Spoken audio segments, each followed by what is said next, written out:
All right, we are live. I have the honor of being with Mason from Cardinal Gaming today. How are you doing, brother? Hey, what's up, y'all? I'm good, man. What's up with you? You just got off work, Hey, the grind Nice. continues. You know how it Yeah. is.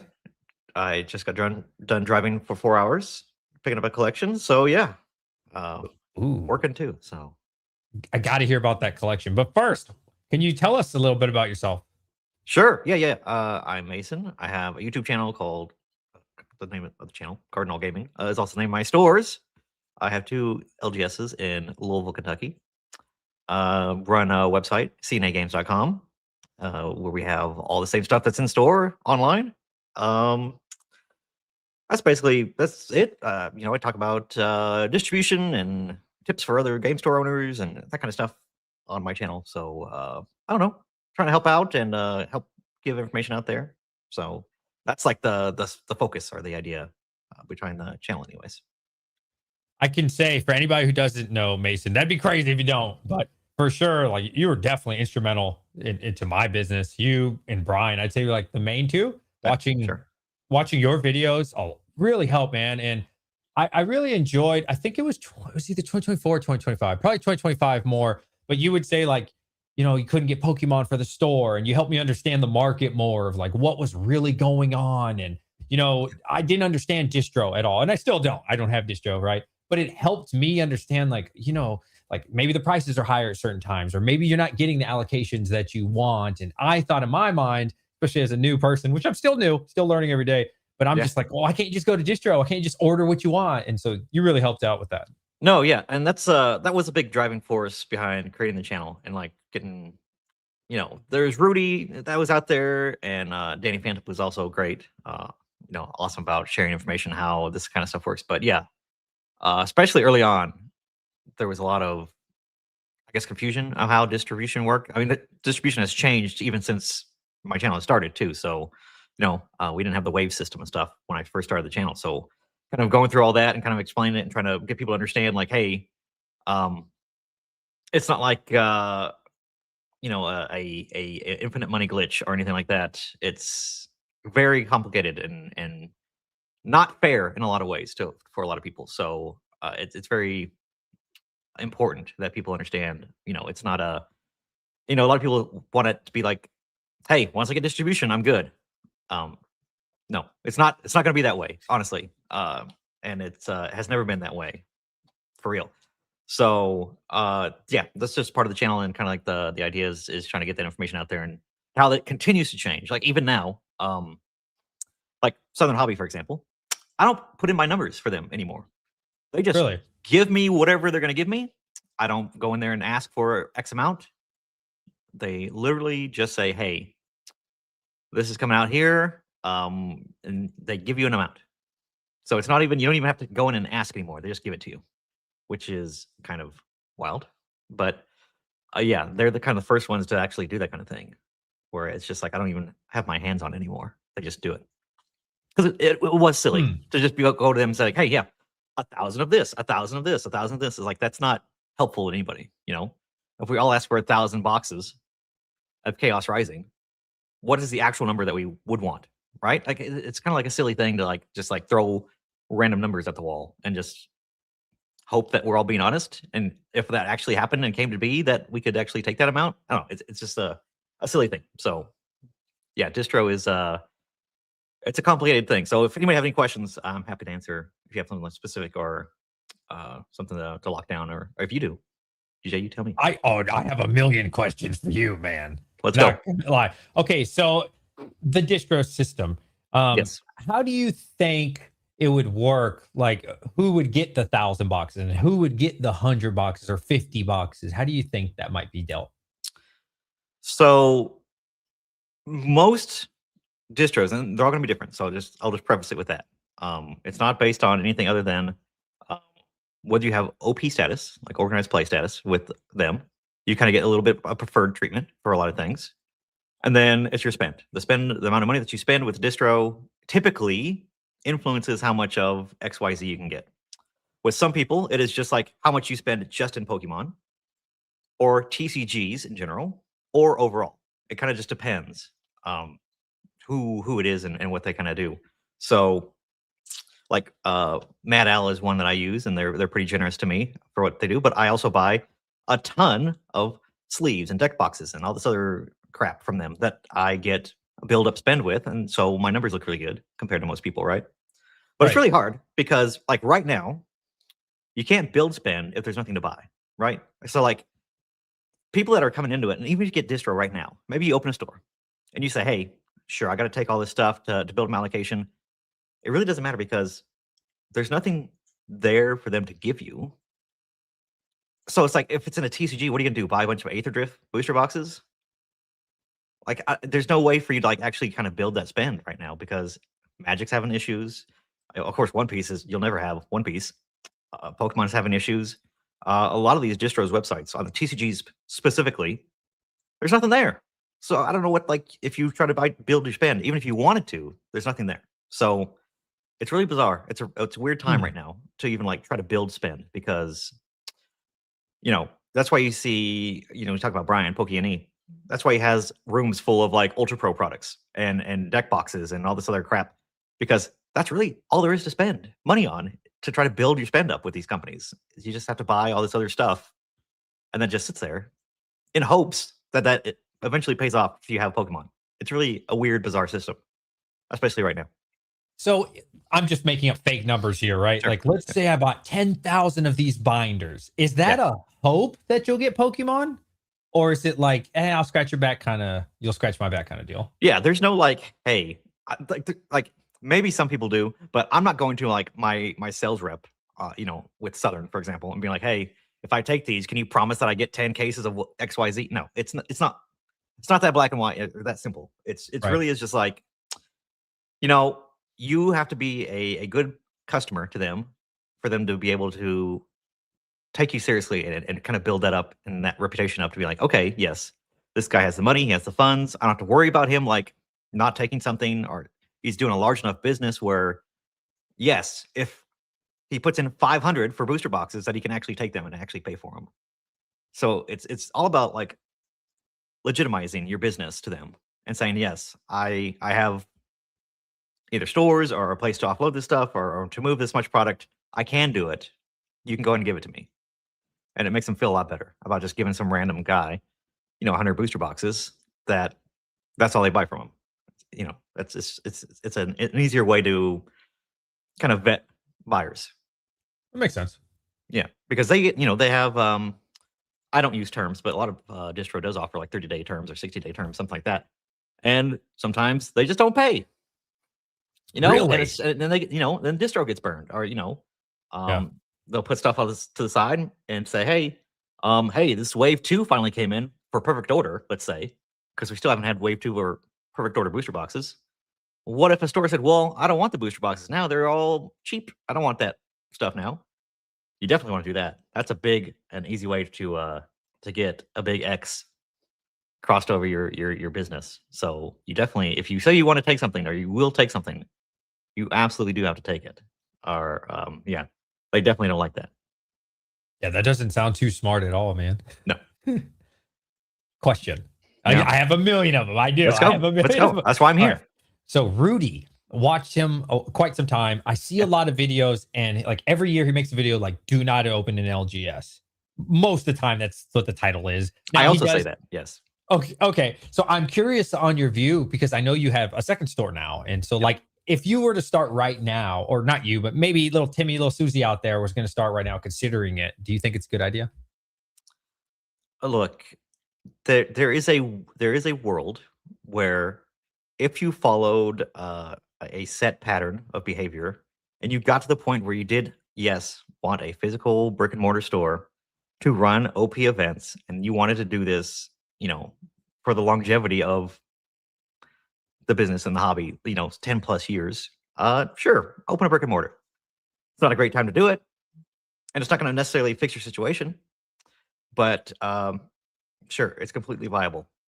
But I think a situation like what you're in, would you opening a brick and mortar, would it actually truly help your situation? I don't know. I have no idea.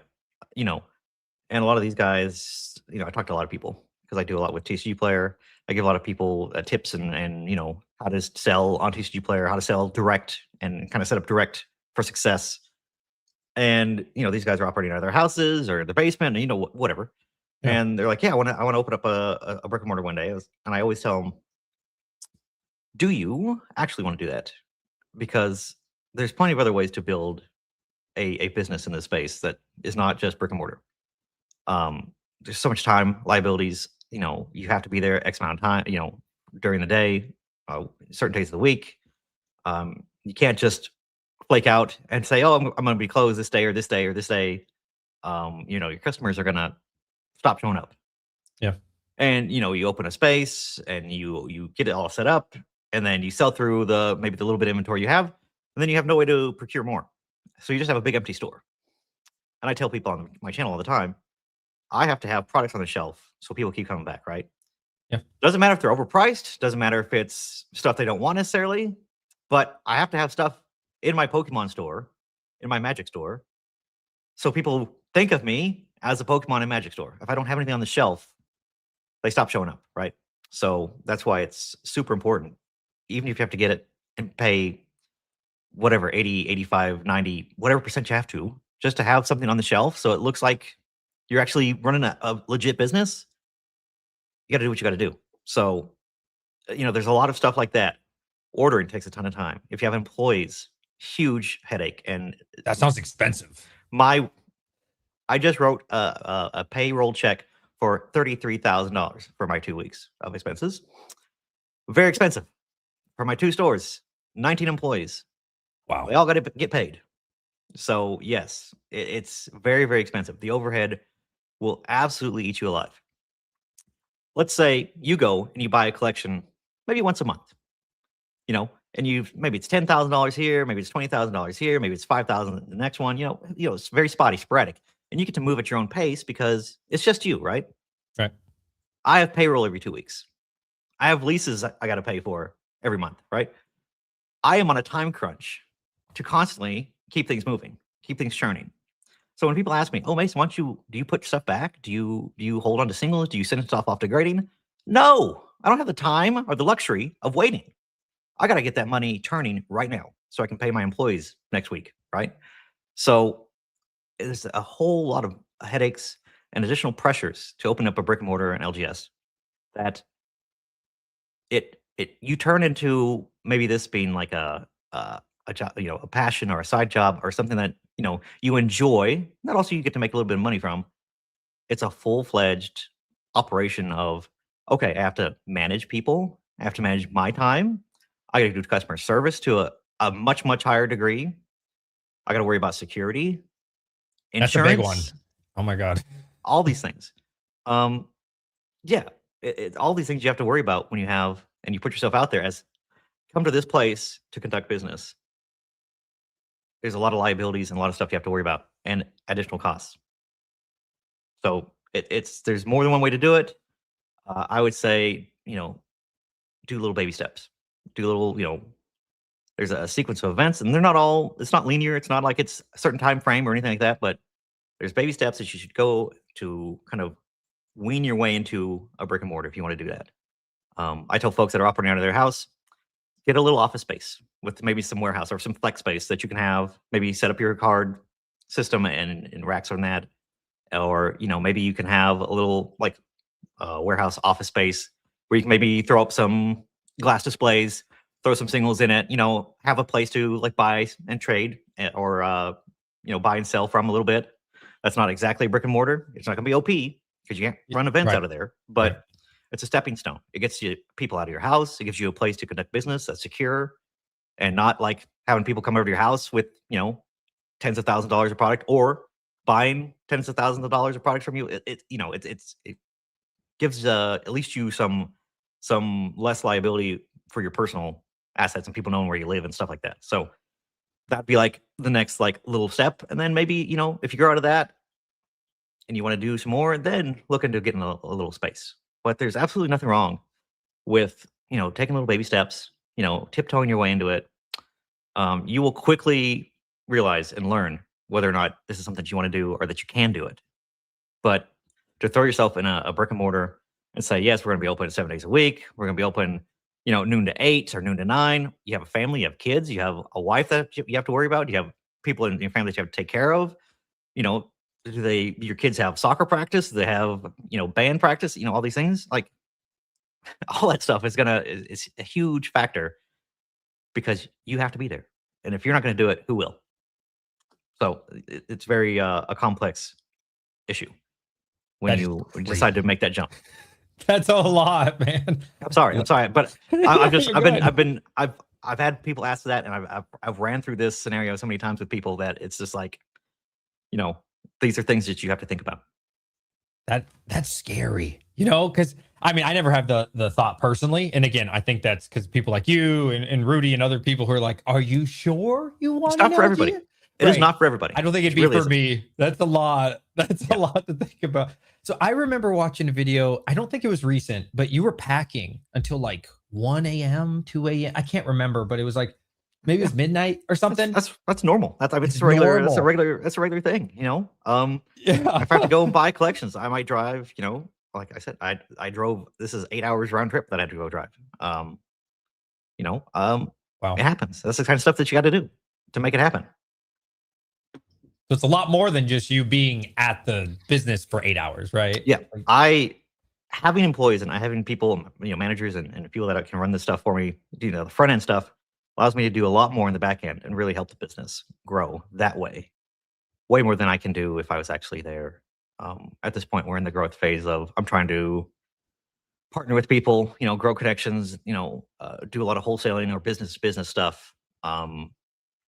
Because that's the next step. I've done pretty much all I can do out of the stores locally.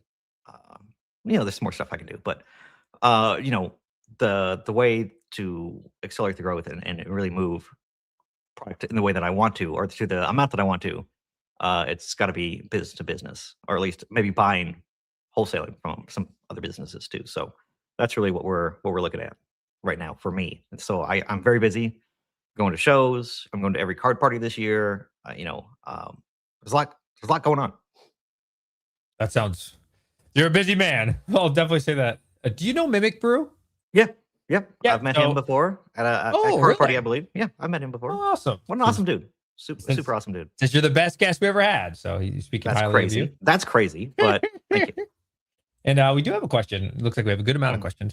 Slab Collectibles ask Mason, what's the origin story of your LGS? Yeah, again, a story that I've gotten pretty good at telling, but I'm going to do it real quick so we have to take 10 minutes on it. Kids started playing when they were younger. I was taking them to the LGSs locally to me, playing Pokemon. They found my old cards, and we got interested in doing that. Started playing in tournaments.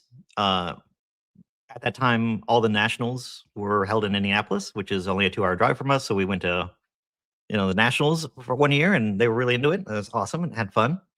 But as kids do, they eventually move on to something else or fall out of a certain hobby. So once they got their fill of Pokemon, I was left with all these cards, and I'm like, okay, how do I get my money back out of this? Or, how do I move this stuff? So, I started selling it on eBay and flipping stuff that way, singles. And I was like, okay, doing pretty good. That's okay. I can do this. Back then, Craigslist was still viable. A little bit of Facebook, like groups and marketplace, a little bit of that kind of stuff. So I was doing stuff like that, buying collections from people or buying just bulk. Bulk has always been a thing I've been pushing. Doing that kind of, to pretty good success. So I was doing that just like as a little side thing. And then my former business partner now, he was doing video games. So I got with him. And we were like, okay, let's try to see if we can do something together. So he knew video games and Magic. I knew Pokemon, fusion dance into starting our own thing. That's cool. Started out of his garage, eventually got in a little office space, and quickly outgrew that. Got a little 700 square foot store. The dude said it was 700 square feet. I don't think it was. It was tiny. No. Was there for a little bit, and then we moved to 2,300 square feet, which is pretty good size for an LGS. That's pretty big. Even now, that's a great size for most stores. Most stores are 1,500 to 3,000. I'd say is pretty typical. But we had an opportunity to move, a couple miles away into a 7,000 square foot store. It was like Wow. an old, like, I'm sure they like a half price books kind of style thing, but a local chain. So they had like records and they had video games too, and cards and stuff. So it was kind of a natural fit to kind of like take over that. So we'd get a little bit more people coming in, just like, oh, this is just a different store now or a different name. So that was good, but very scary. Very scary. 7,000 square feet is a lot, That's big. and the building was in terrible shape. Okay. Needed a lot of work. Um, but yeah, took the leap, did that, made it work, found a way, and just again, just incrementally leveling up the situation to the store that is now, which is I think it's pretty nice. It's going to be 10 years in June. 10 it would be Congrats. 10 full years. Yeah, man. So, and then obviously we have the second store now, and that's been doing pretty good. So yeah, that's kind of like the origin story of how I came to be. Okay. Do you think there'll be a third store? Like, how big do you want Cardinal Gaming to be? Well, I do eventually. I'm going to close the second store and kind of reduce back down to one because I think the way that the market is trending, I think that we could do a lot more online, pushing online, and working out of the same building, kind of growing our operation just under one roof. Because a lot of my time is divided up into trying to juggle both those stores, kind of manage both those stores, and kind of keep those things running back and forth, and taking things here and there and everywhere. A lot of my time is just me driving around, which is annoying. Yeah. So we're once the lease is up out of the second store, we'll probably go back down to the one. We might open up a second one again, and then maybe might go a little further out, or maybe another state somewhere. I don't know. We'll figure it out. But I just think the opportunity online is severely underutilized in our current setup, and I think that we could do a lot better being online than with two stores necessarily. So I'd like to take that labor and put it on to focusing on online and doing more online than actually just having a bunch of little stores all over the place. So we're going to try that. That makes sense. Is it cheaper to hire like a packer than it is like an employee to be at the LGS? Uh, Probably, but hiring a streamer is a lot more expensive than Oh yeah. just a run of the mill employee. So you gotta have the right person. So that's an expense that I've learned with my other business that if they're really really good, you should pay them really really good, and they to keep them you got to pay them really really good. So Yeah. that's something that we've learned, but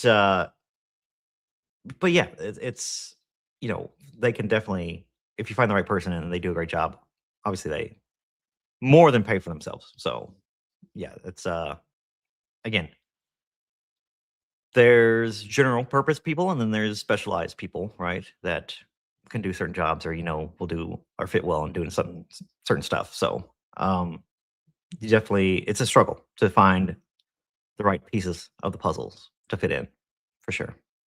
No, it makes sense. I bet you have to have a lot of energy. Is it I, whatnot, eBay? well, currently we do eBay Live, Okay. but that's not out of the stores. It's a remote thing with the other business. So we're doing that. We're doing the slab boxes that we make and create those. I do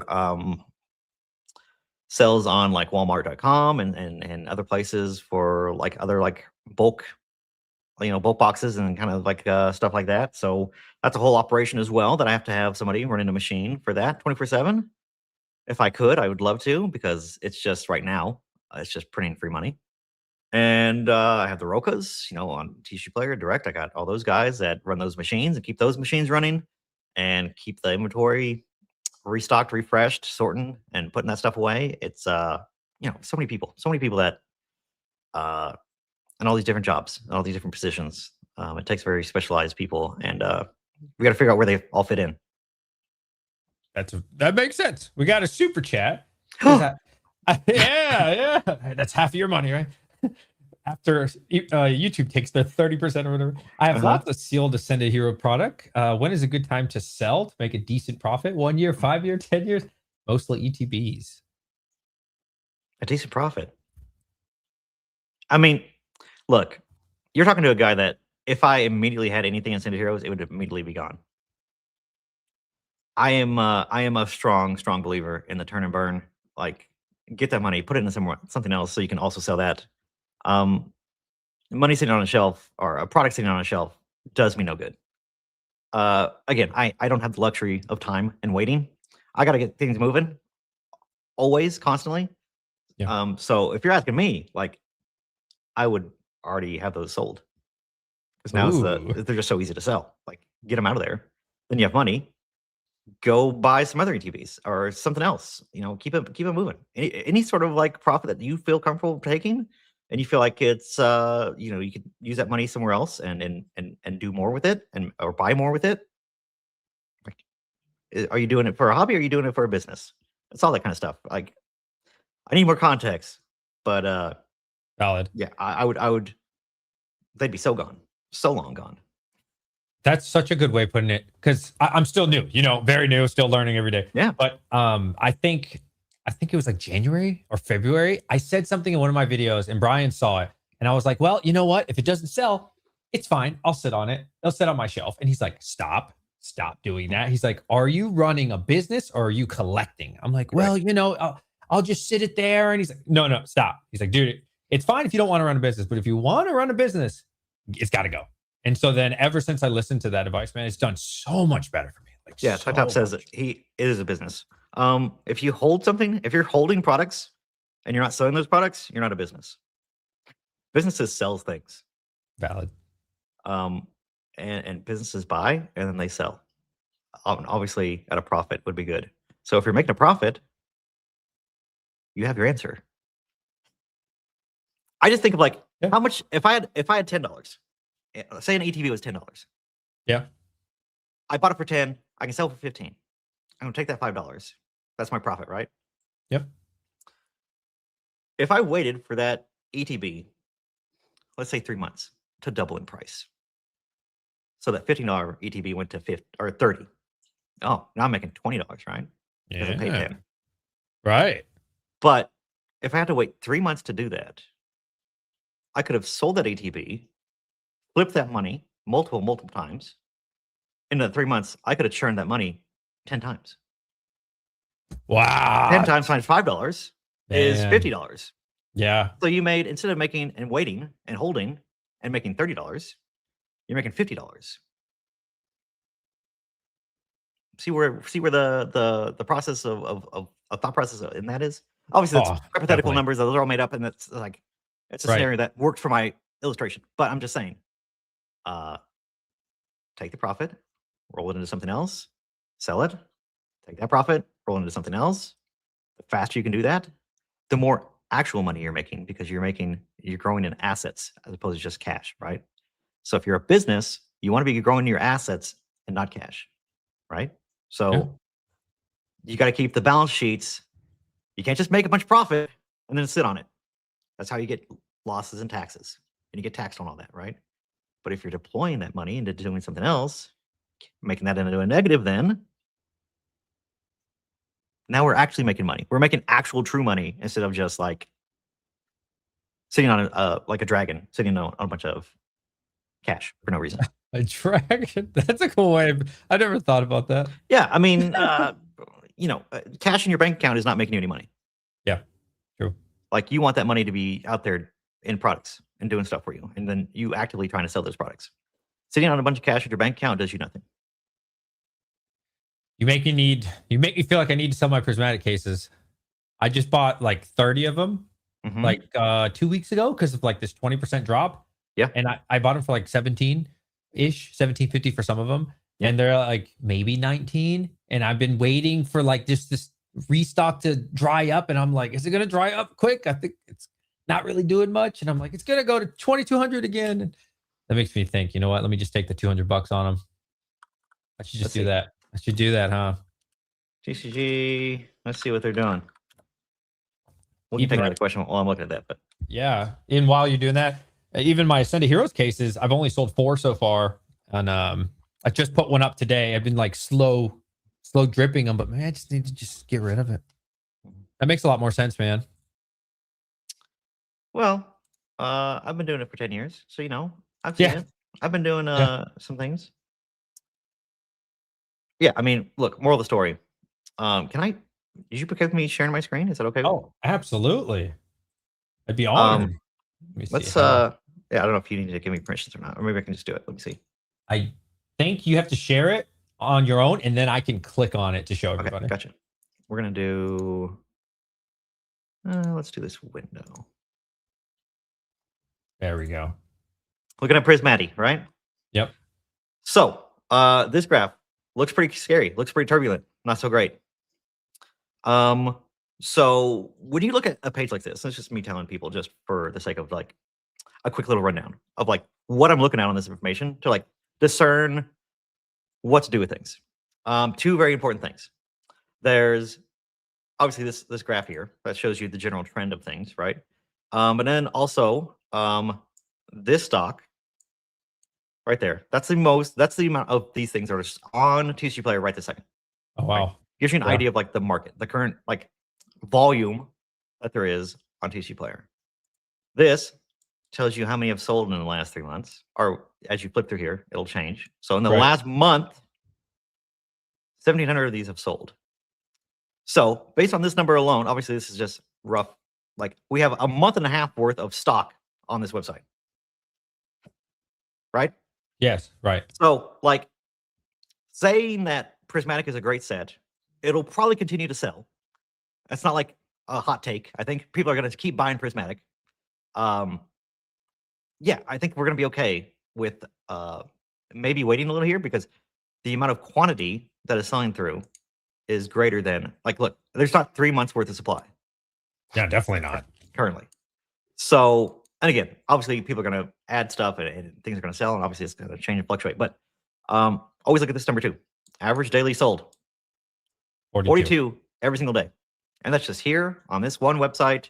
Obviously there's eBay and Amazon and Walmart and Target and all the other places that have all the other people that are listing these things, moving these items very, very quickly. 57 sold in this last month. So 3 months, 42. 57 every sold in the last month. So we are accelerating how fastly we're selling these things for the average daily sold.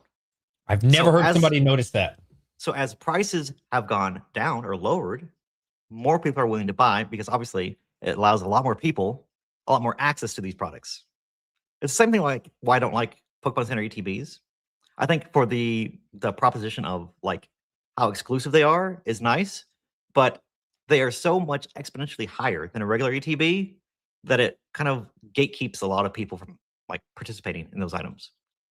A $500 Pokemon Center ETB, who has the money to actually spend on that, right? But for a $150 ETB, way better, way more accessible. Yeah. And you're going to be having a lot more casual people coming in and buying that type of stuff. Whereas people that are buying Pokemon Center stuff, normally it's going to be only people wanting to collect it, to hold it, show it off, that type of stuff, right? So it's important to think about like what type of item it is as well. ETBs on specialty sets is like the blue chip item, right? Like the highest, like a booster box equivalent, right? Yeah. Everybody looks at like a set and how well a set is doing, especially a specialty set, by the ETB price. So this is a coveted item with specialty sets, whereas for most standard sets, it's the booster box, typically. But then the Prismatic ETB Pokemon Center version, I don't know, it's probably, I don't even know what, $500 probably? I'm pretty sure it's around there, yeah. 520, 25 right here. That's wild. Obviously, far less sold. Only one a day. 37 sold. That's only 172 or 152. So that's a tenth of the amount of these that are on the market versus the regular one right now, right? But the sell through is it's not eclipsing at this rate. So slower sell through, more expensive item. Just in general, for me, as my business is, this is not a great product, because I can't turn these as fast. I That could probably makes sense. sell 5 regular ETBs quicker than I could one of these Pokemon Center ones. So if I'm going to like acquire product and buy collections from people, which I do very often, I want to target regular products and the cheaper products because those things are more accessible and easier for me to sell. Oh, that makes perfect All right. sense. All right, Especially that's if I enough. had That's enough of that random, just like little things to talk about. But hopefully that was helpful to people. that's very helpful to me, man. Cool. I'm just thinking like what to do with it. I just need to sell some. I need to sell some of them at some point Yeah. soon. And little time mining says individual pack price. Absolutely, individual pack price as well, especially with specialty sets. Super important. Most products that I buy, like the boxes, like the big box sets and stuff like that, like the Sam's Club, Costco, that type of stuff, bundles most of the time, not always, but sometimes. I'm breaking all those things down for packs because I'm going to sell those packs infinitely faster than I am going to sell a $300 like Sea and Skybox or something like that, whatever it is. Blooming Waters, I think those are like $320-ish or whatever they are. Yep. But those packs in there, if they're relatively close to the same equivalent, if I put that item on my shelf, it needs a very specific person to come in and want to spend $320. Right. If I rip that box open and put those, what is it, 14, 16? How many packs? Whatever the amount of packs. I thought it was more like 12. Yeah, whatever it is. Way more digestible at $25, $30, whatever they are for 151 now. Way more digestible for the average person, the average consumer, to come in and buy that versus that $320 box. I see. So again, thinking about like sell-through rate and like trying to move things very, very quickly, get my money back as fast as possible and that type of stuff. People coming in and they're not going to come in and spend $300 typically, but they will spend like 50, 60 bucks on a couple packs and think of that as a good value. So that's a lot of the time the best way to move a lot of stuff quicker is just break it down for packs. That makes perfect sense. I don't know if you know raw TCG. I absolutely do. Absolutely, I do. You know everybody, huh, Mason? I try to be around. Yeah. A lot of great information out there, and I always try to learn too. So a lot of you guys help me learn too. He says, question for Mason. What aspect of the business is your favorite? Sourcing, conferences, managing your team, etc. Well, we just had pre-releases. Pre-releases are always awesome. Probably my favorite and most enjoyable thing is to run pre-releases. You get to see all the new cards and kind of see that stuff super early and see them in person for the first time. So it's super exciting to have that stuff and see people in my store playing with the new stuff and opening packs and trying to get the good stuff. Rising was this last weekend, and we had 4 SAR Greninjas, which is crazy, which is awesome. So yeah, I really love those. Those are a lot of fun. Probably the most fun I have. And the good thing about pre-releases too is it brings out a lot of folks. It brings out a lot of people that don't typically sit down and play Pokemon a lot.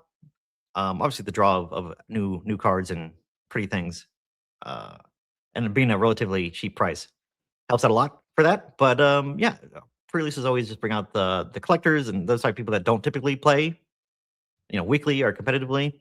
They'll come and hang out and play, 3 quick rounds of like super casual Pokemon. Absolutely. And get some free packs. And at the end of that, it's just a good fun time. So that's always my one of my favorite things to do is the pre-releases. It's always a good time. I have a question. Yeah. Okay. So LGS owners, again, interesting because I don't get to hear that viewpoint very often. Yeah. How much does Magic sell versus Pokemon? Nowadays, look, I come from Pokemon, right? Like I'm a super big on pushing Pokemon. I support Pokemon a lot than probably most LGSs do. Organized play for Pokemon, I'm really passionate about, so I want to do that and build that type of audience. So I would say currently now, it's probably as close to 50-50 as it's ever been. Wow. As like what sells the most. It's probably pretty close to half and half. I'm going to say that probably for most LGSs though, especially if they're not aggressively buying Pokemon in like the secondhand market and stuff like that, it's probably closer to something like 70-30, maybe 60-40. If they really do a lot with Pokemon. But yeah, for most LGSs, the bread and butter is absolutely still Magic, and still just the amount of people that come in and play Magic every week reliably is probably far and away still the busiest and the most popular game that people actually sit down and play. I might have I had 150 kits that I sold for pre-release this weekend for Pokemon. Just for like Wow. a regular weekend Friday Night Magic between the two stores, I had 70 people. And that's every week, right? So every 2 months, I get 150 people for Pokemon, but it only takes me 2 weeks of Magic to get those same amount of people. So Hmm. it's Okay. one of those things. So for me, I'm just looking up my Magic inventory. So Yeah. Anon, I don't know, you know Anon TCG? I know him too well, I would say. Too well. Okay. Oh, I think, are you in the Discord? Yeah. Shout out to you. Okay, right on. So yeah, he recommended me try Magic for the store. So I have been. Wow, he What got I've you, huh? He got you. it does sell eventually, I would Okay. say. All right. Well, good. Eventually, what I've noticed, and I don't know anything about Magic. I'm not gonna pretend to know. I just figured, you know what? Let's try something else. Because recently I've been able to get Pokemon, but like I wasn't for quite some time. So like Magic was cool to like Yep. just get something else out there. And I've noticed, at least for me, if I don't sell it like when it first comes out, the price goes down like Yes. for months. And I never expected that. Again, I'm naive, I'm new, I don't know what the heck I'm talking about. Right. And I'm just like, dang. And so I'll have to wait. Eventually it does go up. I'll wait, Yeah. 3-6 months and then I'll make money. Do you think that's something I'm doing wrong or like something I could do better on that? Nope. Or Um, no? Magic, sealed Magic is fundamentally different than Pokemon. Magic has the excitement of a new release. It goes into a lull period until it gets sold out or runs out at distro, and then it'll go back up, pick up a little bit. But you will always see that dip after the first month or so. And it may take a long time. Like it may take Spider-Man, for example, a very long time to like sell through and kind of rebound and recover from that, just because it's going to take that much time for people to sell through that kind of stuff.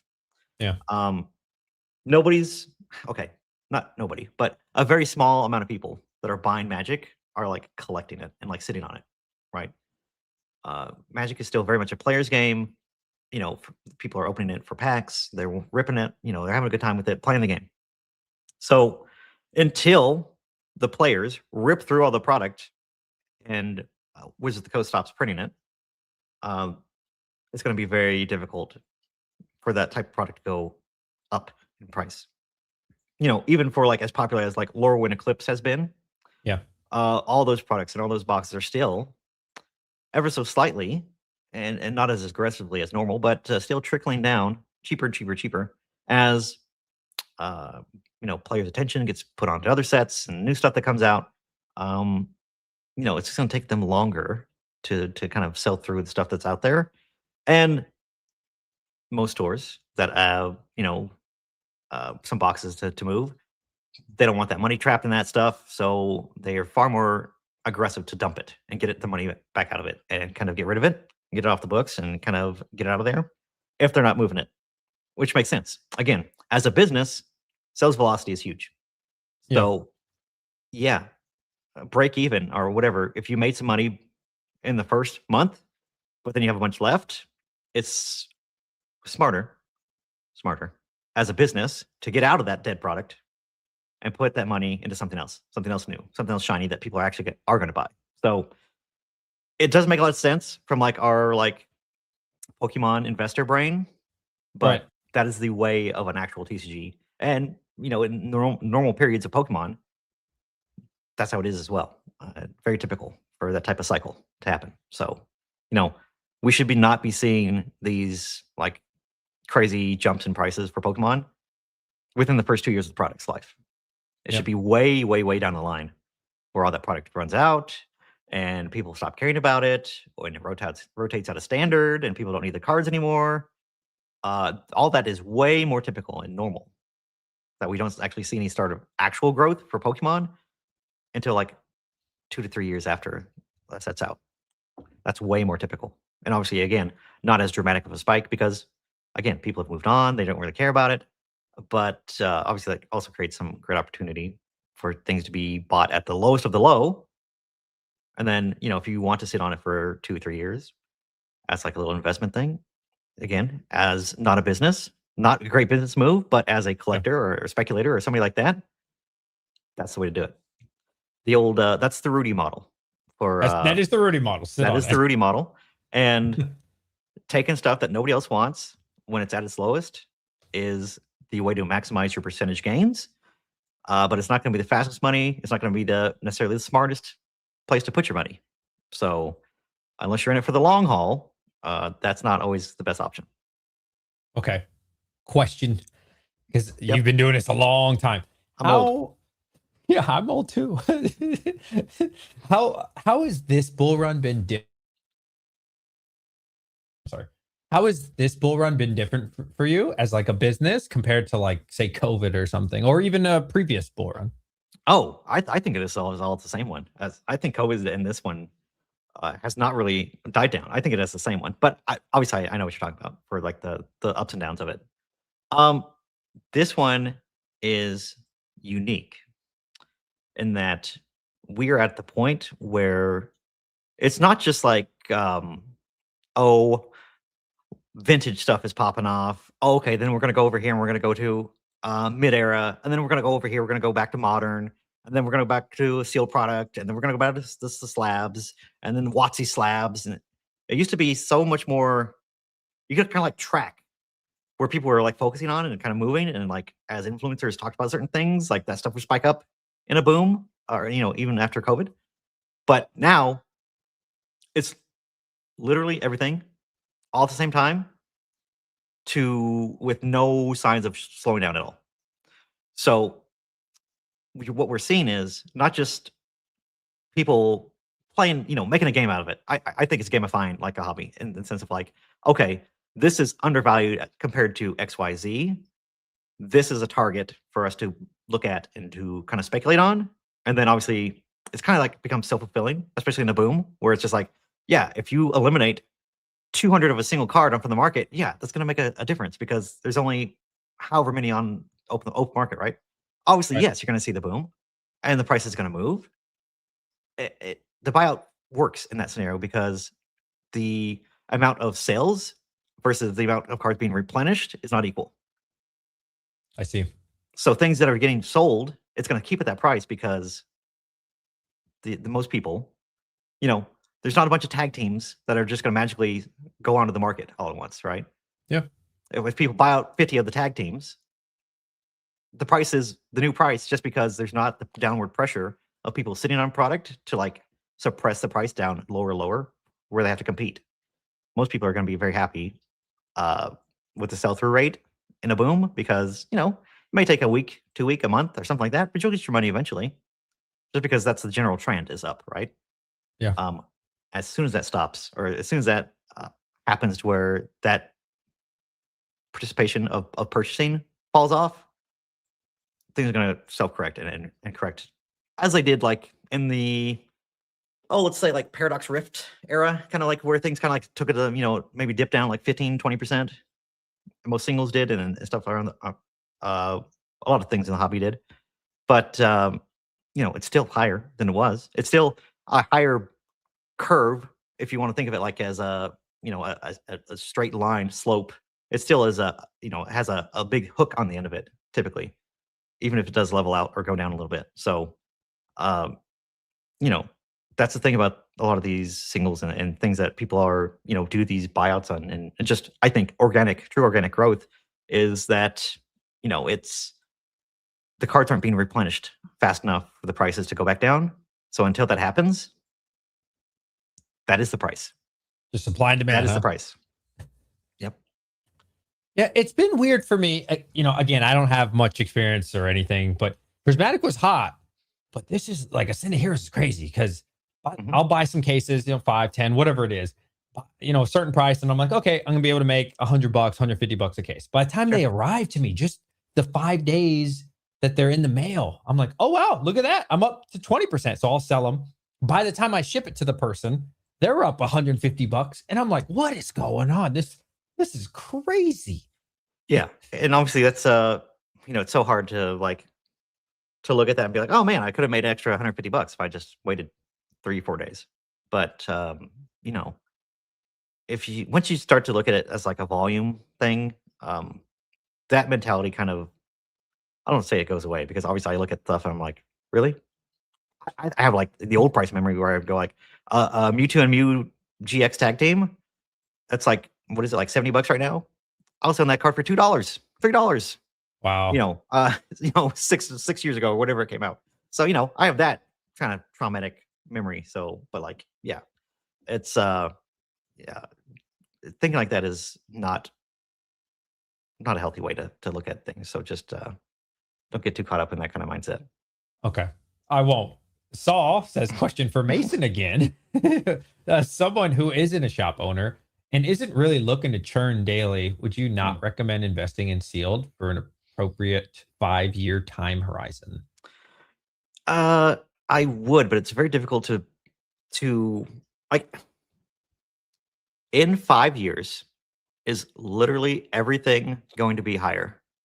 Probably, right? I mean, I could see a scenario where it's not, but yeah, probably things are going to be more expensive. But I think the game then becomes, which things do you buy? What do you want to focus on? What do you think is a good value now versus the rest of the products out there, or the rest of your options? And then deciding which one of those things is going to do the best. Typically, it is the things that have either the most packs in them, have an exclusive promo, have popular Pokemon obviously in them, that type of stuff. You can kind of make better, smarter, calculated decisions on the makeup of a product versus just like going out and buying a bunch of Pokeball tins, for example. Pokeball tins are probably like the greatest example of like something that is like a really dumb product to like sit and hold on. It's 2 packs. They're big, stupid, giant containers of mostly air, and they take up a ton of space. They're like the worst things you can sit on. For the same amount of thing that take the same amount of space, you could buy a case of booster bundles and be infinitely better off and see way better return for the amount of space that you have. So just be smart about it. Think about what space that you have, and purchase the right things. And just because it's like the cheapest product doesn't necessarily mean it's like the best thing that you're gonna be able to like get a good return on, because it's cheap now for a reason versus everything else. There's a reason why it's cheap, right? Like there's a reason why the Pokeballs are cheap, because they're not fantastic and not greatly in demand products. I break down all the Pokeballs I get, honestly, because even as they are, they don't sell very well. Even across, versus everything else. And again, I break this stuff down, I put them into packs, and those packs still sell instantly. So it's just, That's it kind of interesting. like proves my point. Yeah. Okay. Mason, love your content, says Curry. Thanks, man. Thanks, Curry. Question, with the Roka Sifter, Yeah. how drastic do you believe the bulk game will change selling online? For example, when the original Roka came out, did prices change much? Oh, interesting. Did prices change much when the first Rokas came out? The first Rokas, I actually had one of the first. I probably had one of the first, I'm going to say 20 Rokas that were probably created. We adopted that super early. This was before TCG Player even bought them. So this was like when they were still independent and not owned by them. I think the slow trickling out of the bigger Rokas has kind of stifled that effect. But with the Sifter, they might be deploying 500, 800, 1,000. I don't know how many. I have no idea. All those are going to be hitting this market at the very same time. We're all going to be using those machines. You're going to have one. I'm going to have 4. Somebody else is going to have 20 of them. Oh. Direct themselves are going to have 20 of them, 40 of them, however many they're going to have. Who knows? Everything is going to get so much more optimized and so much more catapulted into being more efficient. It could have a really negative effect on the market because we're going to be putting out so many more cards than previously. Even my Rokas, they take a while to run. And then I have 1,000 cards. I have to put those cards away. It's not like an instant thing. I have, there's a lag time for that as well. With this guy, it goes immediately into TCG Player. They're smaller batches. It prices the cards as well as puts them in a list for me. So It does that for you. It lists for you. Yeah. Wow, that's cool. So it's going to take a lot of the lag points that take, in the process. It's going to eliminate the first half, maybe. So where I can run those things to the machine, my employees can immediately put them into the boxes, click the button that they're live, they're done. That's cool. So needless to say, there's going to be a ton of more cards hitting the market all at the same time. Again, I have no idea how many hundreds of these are going to hit the market at the same time. It's going to be crazy. It's going to be very interesting to see what happens. Now, you could say that cards being cheaper, again, allows more people to access to them, allows more people to buy them.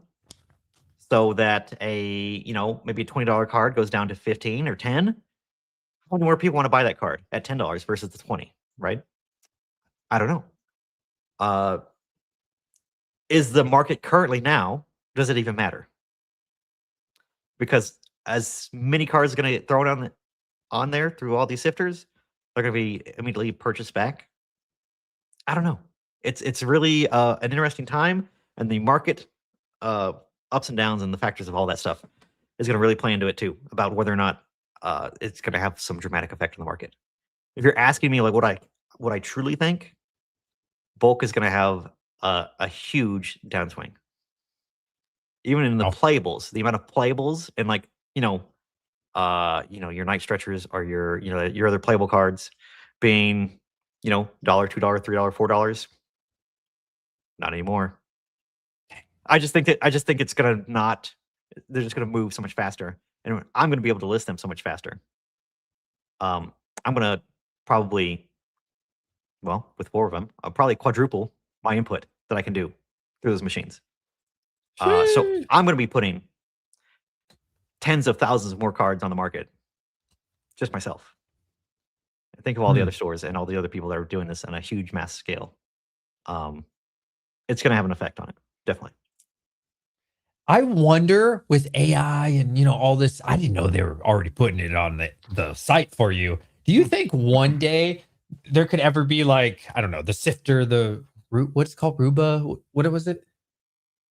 The sifter machine name? Oh, Rokas? Roka. Do you ever think like one day it will be able to like take the box, rotate the box, put it into the magic box in the right category, rotate in like a big circle, put it into, I don't know, Paradox Rift box when it's done, take it out, like all in one, and it's putting it online for you. And then maybe somebody buys it and it's like, shoots it out at A17 or something like long time ago. There's a way of that a lot of people have been moving to. It's called chaos sorting. Have you heard of doing that with singles? No. So it's the idea of like, okay, I'm going to send all these cards through my Roka. My Roka does 1,000 cards at a time. It's going to make these stacks for the Roka. And then I just, instead of like taking those and like putting them into my boxes, wherever they go in all the boxes, I literally just take those thousands of cards, pop them in a box, label it whatever, and then all those cards are just stay there. So that when you go to pull them, you'll see that, okay, they're in this section. Go search here. It cuts down on all the extra work of, again, having my guys go to the Hidden Fates box and flipping through alphabetically and putting this Gengar into this one spot where it needs to go alphabetically in the set. You just take all that out of the system and just plop it in there. That's scary, but cool. It's, so it literally is what exactly you're talking about. Yeah, it's pretty wild. Dang. Do you know Pokey Charlotte? He's in Canada. Absolutely. Oh, you know literally everybody. I know a lot of folks for sure. He says, Mason, we don't have TCG Player in Canada that much. I'm still interested in the sifter. Yeah. Will it be truly worth its weight in gold, even without the TCG player market? Hmm. I think um so basically like tell people that maybe don't know what the sifter is. It's basically a machine the size of like a think of like an inkjet printer. It has a slot for you to stack these cards in, like a hopper, and it's going to scan them both front and back. It has a foil detection through magnets. It's going to tell you whether or not the card is foil or non-foil, and it's going to put them and spit them out in a binary system. It's either going to say whatever parameters you set up. Say, hey, I want to pull every card that's over 50 cents. So it's either yes or no. So it's going to have a little thing that it drops down into, and then whether it's yes or no, it's going to put in a stack for you. It's not going to organize it for you, which is what the Roka sorter does, but it's at least going to be able to tell you, hey, this card is a fire type, and these are not fire types, or something like that. This is a rare, this is not a rare. This is a foil, this is not a foil. It's going to be able to do that type of stuff for you. I think that in itself has some use to it. Assuming that their scanning technology is as good as the other stuff that's out there through their scan identify system that they already have on TCG Player, I think that there's definitely a use of it just for the sake of doing those like tedious sorts, so you don't have to like flip through it all and be like, okay, this guy's 25 cents. This guy is not. It's like 3 cents. I don't have to worry about that card. Right. Which is a lot of the stuff that I do currently. Is I'm using these big fancy, $18,000 machines of the sorters, and I'm doing just a basic sort with them, whether or not it's 15 cents or not 15 cents. So it's kind of a wasted on those machines because those machines could be doing so much more. They could do so much more complex activities. This guy is going to do all that and just say yes, no, and I take those. The stuff that I know is worth the time and the effort, that stuff goes into the sorter. Ah, So, that's cool. and even if you don't have that, it also tells you, okay, these cards are over 10 cents. These are not worth 10 cents. These are probably not worth my time. The stuff that is 10 cents, I can sort those out, even if you have to do it by hand. This is going to be far better use in return for your time versus just doing it all at the same time, piling it all together. And you're listing that same 3-cent card with your 50-cent card. You're giving it both the same amount of time. Whereas this, you don't have to worry about the 3-cent card. You throw the 3-cent card away. You sell it to the bulk buyers out there that buy bulk for $20, $25 a thousand. Let them deal with it. It's not your problem anymore. You focus on this stuff that's worth your time and worth your money. The bulk guy selling to the other bulk guy. I do. I absolutely do that. Yep. Like energy cards, is that too low end? Sure. Even that. Yeah. Really? Energy cards are what? 10,000 or $10 per thousand, I think. Some people pay that much. Yeah. Okay. I didn't know. The 30th. If you had to guess, I know you don't have a crystal ball or anything. Do you think after the 30th we're going to keep in this crazy euphoric bull run? I mean, how long have we said that now? I mean, how many more sets do we have to wait until we're like, oh, after the 30th is going to mess up. Oh, then Gen 10 is going to be here.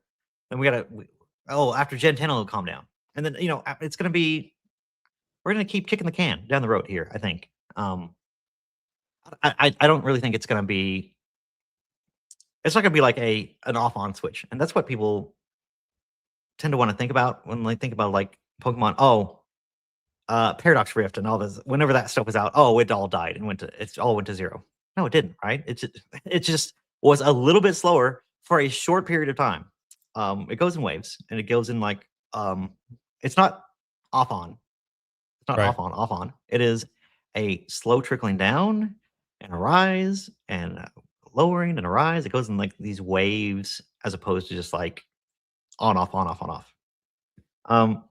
I guarantee you, the people that are in this chat right now and watching this video, they are so much more attuned to the market currently and what's going on. All of us will see a downturn happening far before the casual person, far before like the people that are just like buying packs on the, their weekend or just having some fun, opening some packs. maybe buy a booster box every once in a while, casually collect with their, puts cards in a binder somewhere. We're going to know something's wrong way in advance of all these people. So all these people that want to worry about all this stuff, I'm like, oh my God, we got to be very careful. If you're very careful, especially in this type of market, you're losing money. So you might as well just ride out the wave, buy and sell as it is.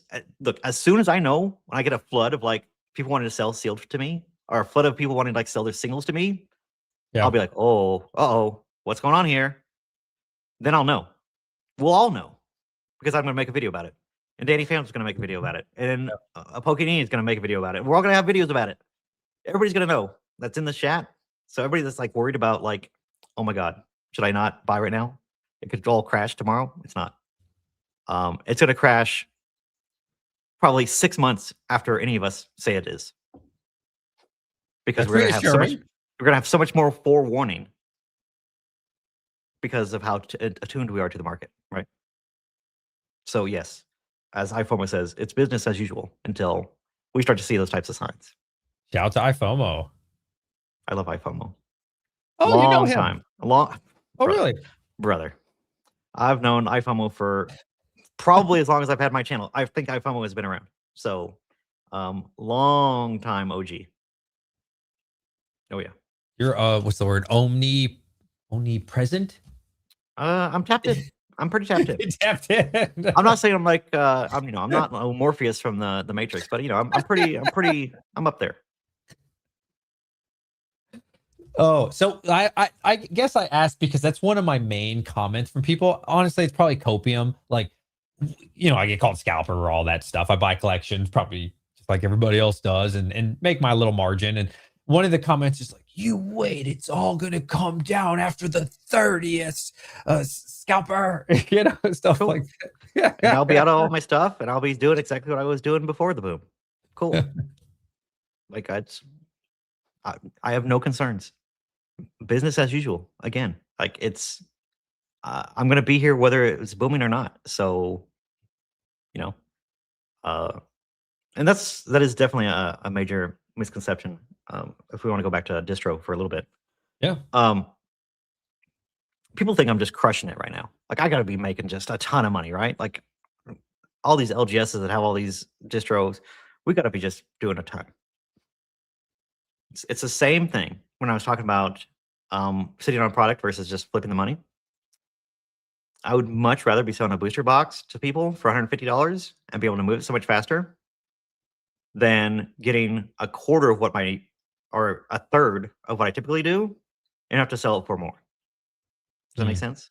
Yeah, no, that makes sense. So like if I would get 100 booster boxes and I have to sell them for $200, or in the normal times, like before, I was ordering 300 booster boxes. I was selling them for $150.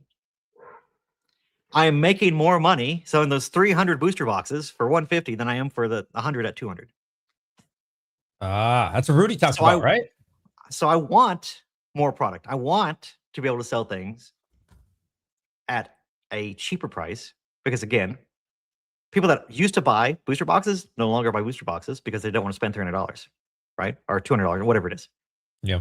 But at $150, absolutely, that's a great. That's a fun time to be able to open stuff up and get that type of stuff. Like that is infinitely better for my business and what I'm doing, for it to be a stable market where I can expect X amount of product and be able to build off that and figure out my profits, be able to run my business, versus I might get 150 booster boxes. I may get, like Chaos Rising, I'm getting 91 booster boxes. Why? Randomly? I don't know. The weird number, 91. But yeah, but like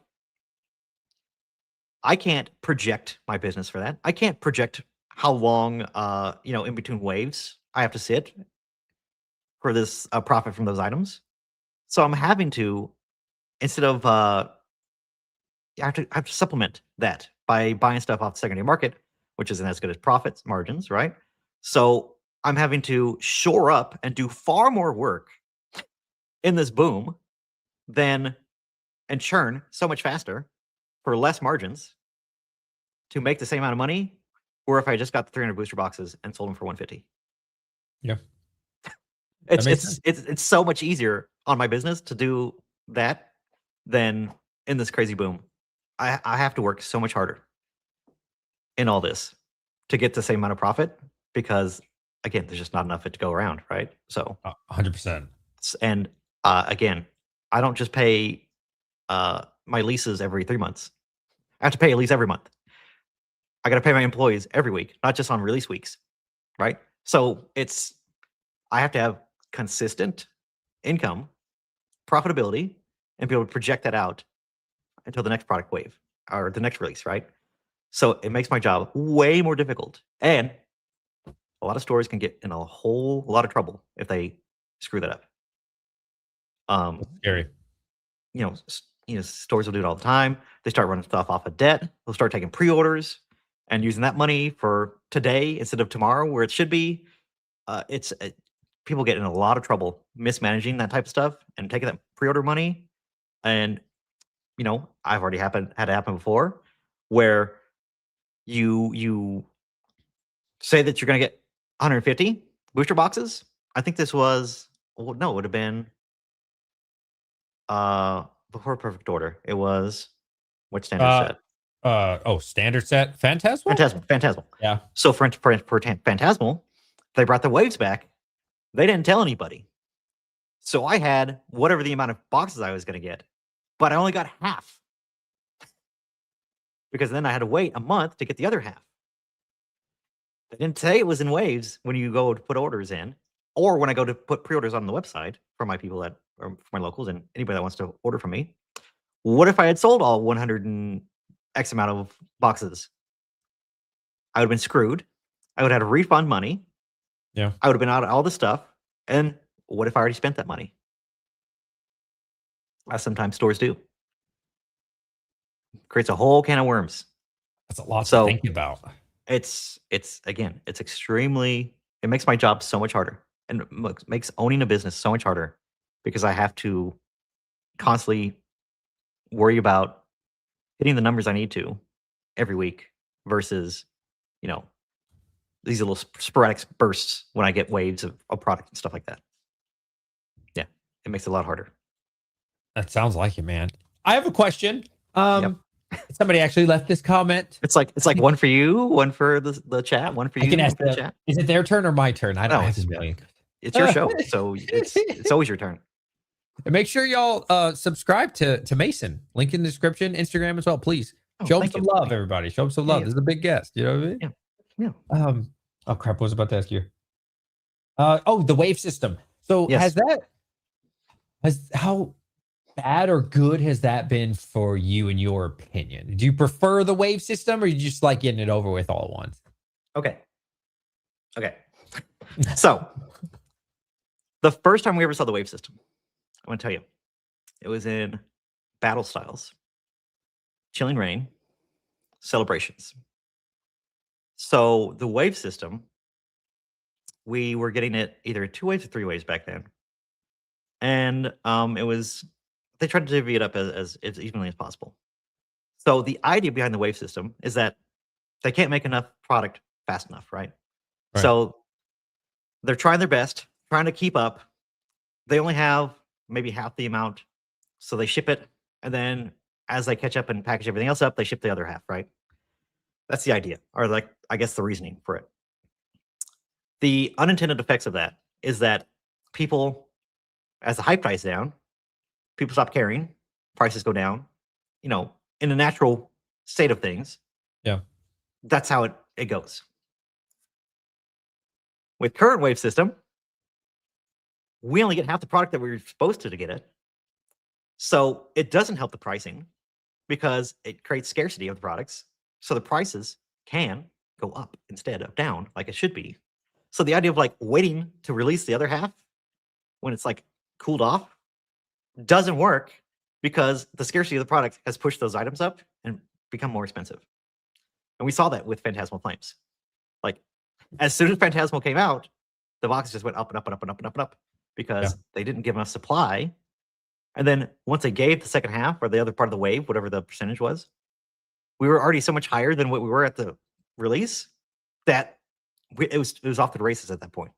It didn't matter, which defeats the whole purpose of like, hey, let's chill out the market, right, and make it more relaxed for people. So going back to battle styles. So I got my first part of battle styles. Chilling Reign came out a couple months later. I got the first wave of that. And then Celebrations was specialty set. It was kind of like in between. So it was like maybe like a month and a half after Chilling Reign came out. What happened was that to save on shipping costs, because even back then shipping was expensive, Pokemon shipped Battle Styles, Chilling Reign, and Celebrations to distro all at the same time. Wow.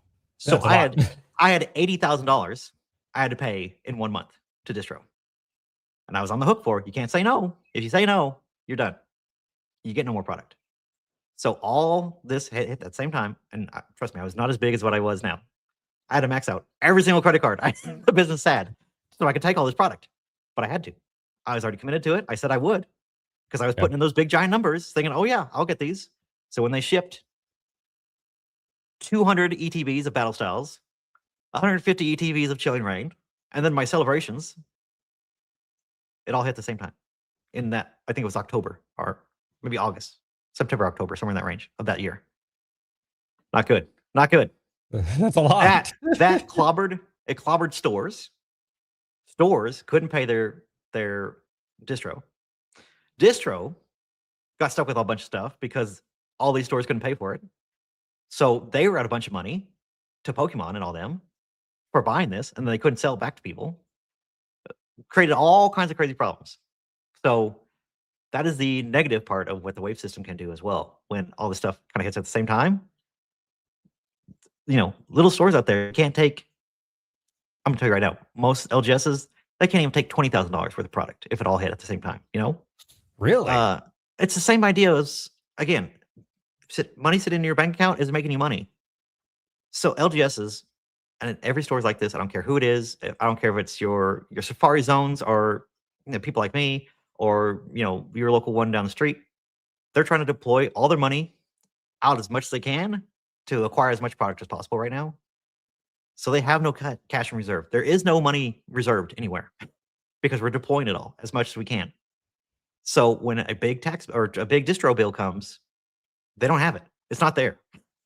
And that's in normal times, especially right now. It's not there.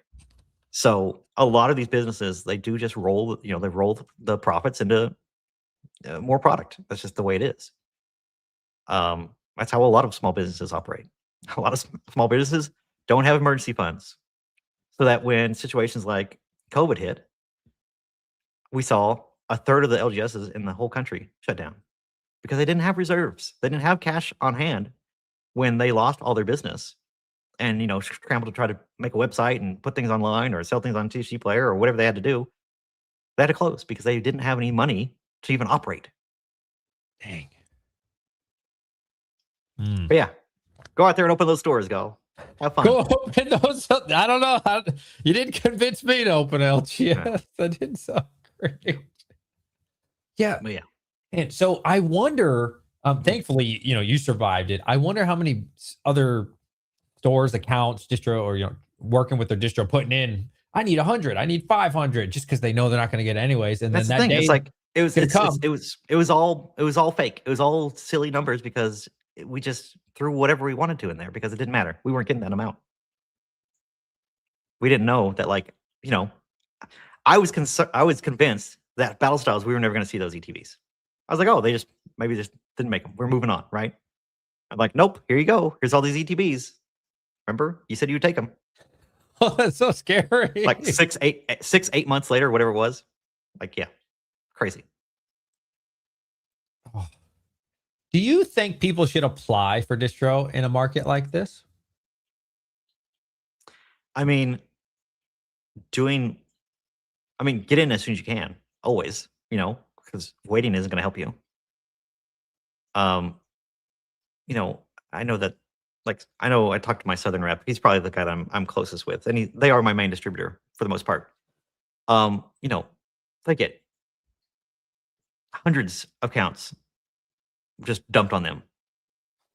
like every month.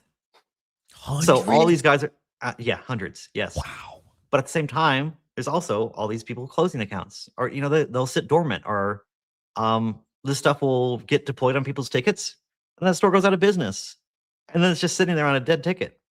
Stuff that could have went to some other store, and they're like, "Are you like?" They just fall off the face of the planet, So, I think my guy said that he got probably 1,000 new accounts assigned to him versus before 1,000 for one dude. 1,000. He's trying to take care of all these accounts. Wow. It's crazy. And, they assign them, but there's no product, so nobody buys anything. But they're there. They're sitting there just in case. When you say there's no product, like we're talking, we can't buy sleeves and oh my god, top loaders and stuff like that. Oh, like there's you can get some sleeves, you can get some top loaders. Let's see, how can I show this without either doxing me or maybe showing you guys things I can't. Shot, put it in paint and like.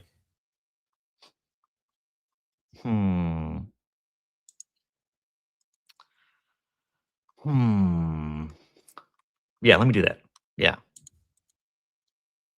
Anyways, I'm working on it. Yeah. You guys go ahead and continue on. What questions y'all got for Mason, man? We got 161 people here, which is crazy. Hey, let's go. Yeah, let's go. Shout out to Mason, man. Show him some love. Let's see. Ask him some questions. Yeah, I will answer any question you guys want. Literally anything. It doesn't matter. I love to just have an opportunity to tell you guys what the real deal is. Yeah, because I can't give you guys good advice, but hey, you do. I try. I wouldn't be here if I didn't believe in you. Thank you, Mason.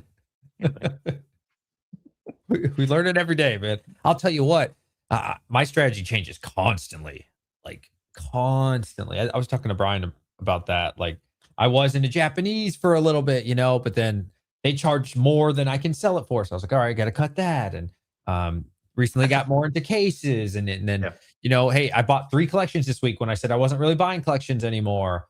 But they came to the door. So I was like, all right, I'll take them. You know what I mean? Sure. And I'm just adjusting to just try to get product, however it can come in at this point. It's like, I'll take it, we'll take it. Here, can I share this? Yeah, absolutely. So I got to be careful because I'm logged into my actual account here on Southern. But so I'm in the Pokemon category. I said, hey, show me only available products in Nashville, which is my main warehouse, and the supply warehouse, and to only show live items that are available. What does it say? There are no products to list in this category. Yeah.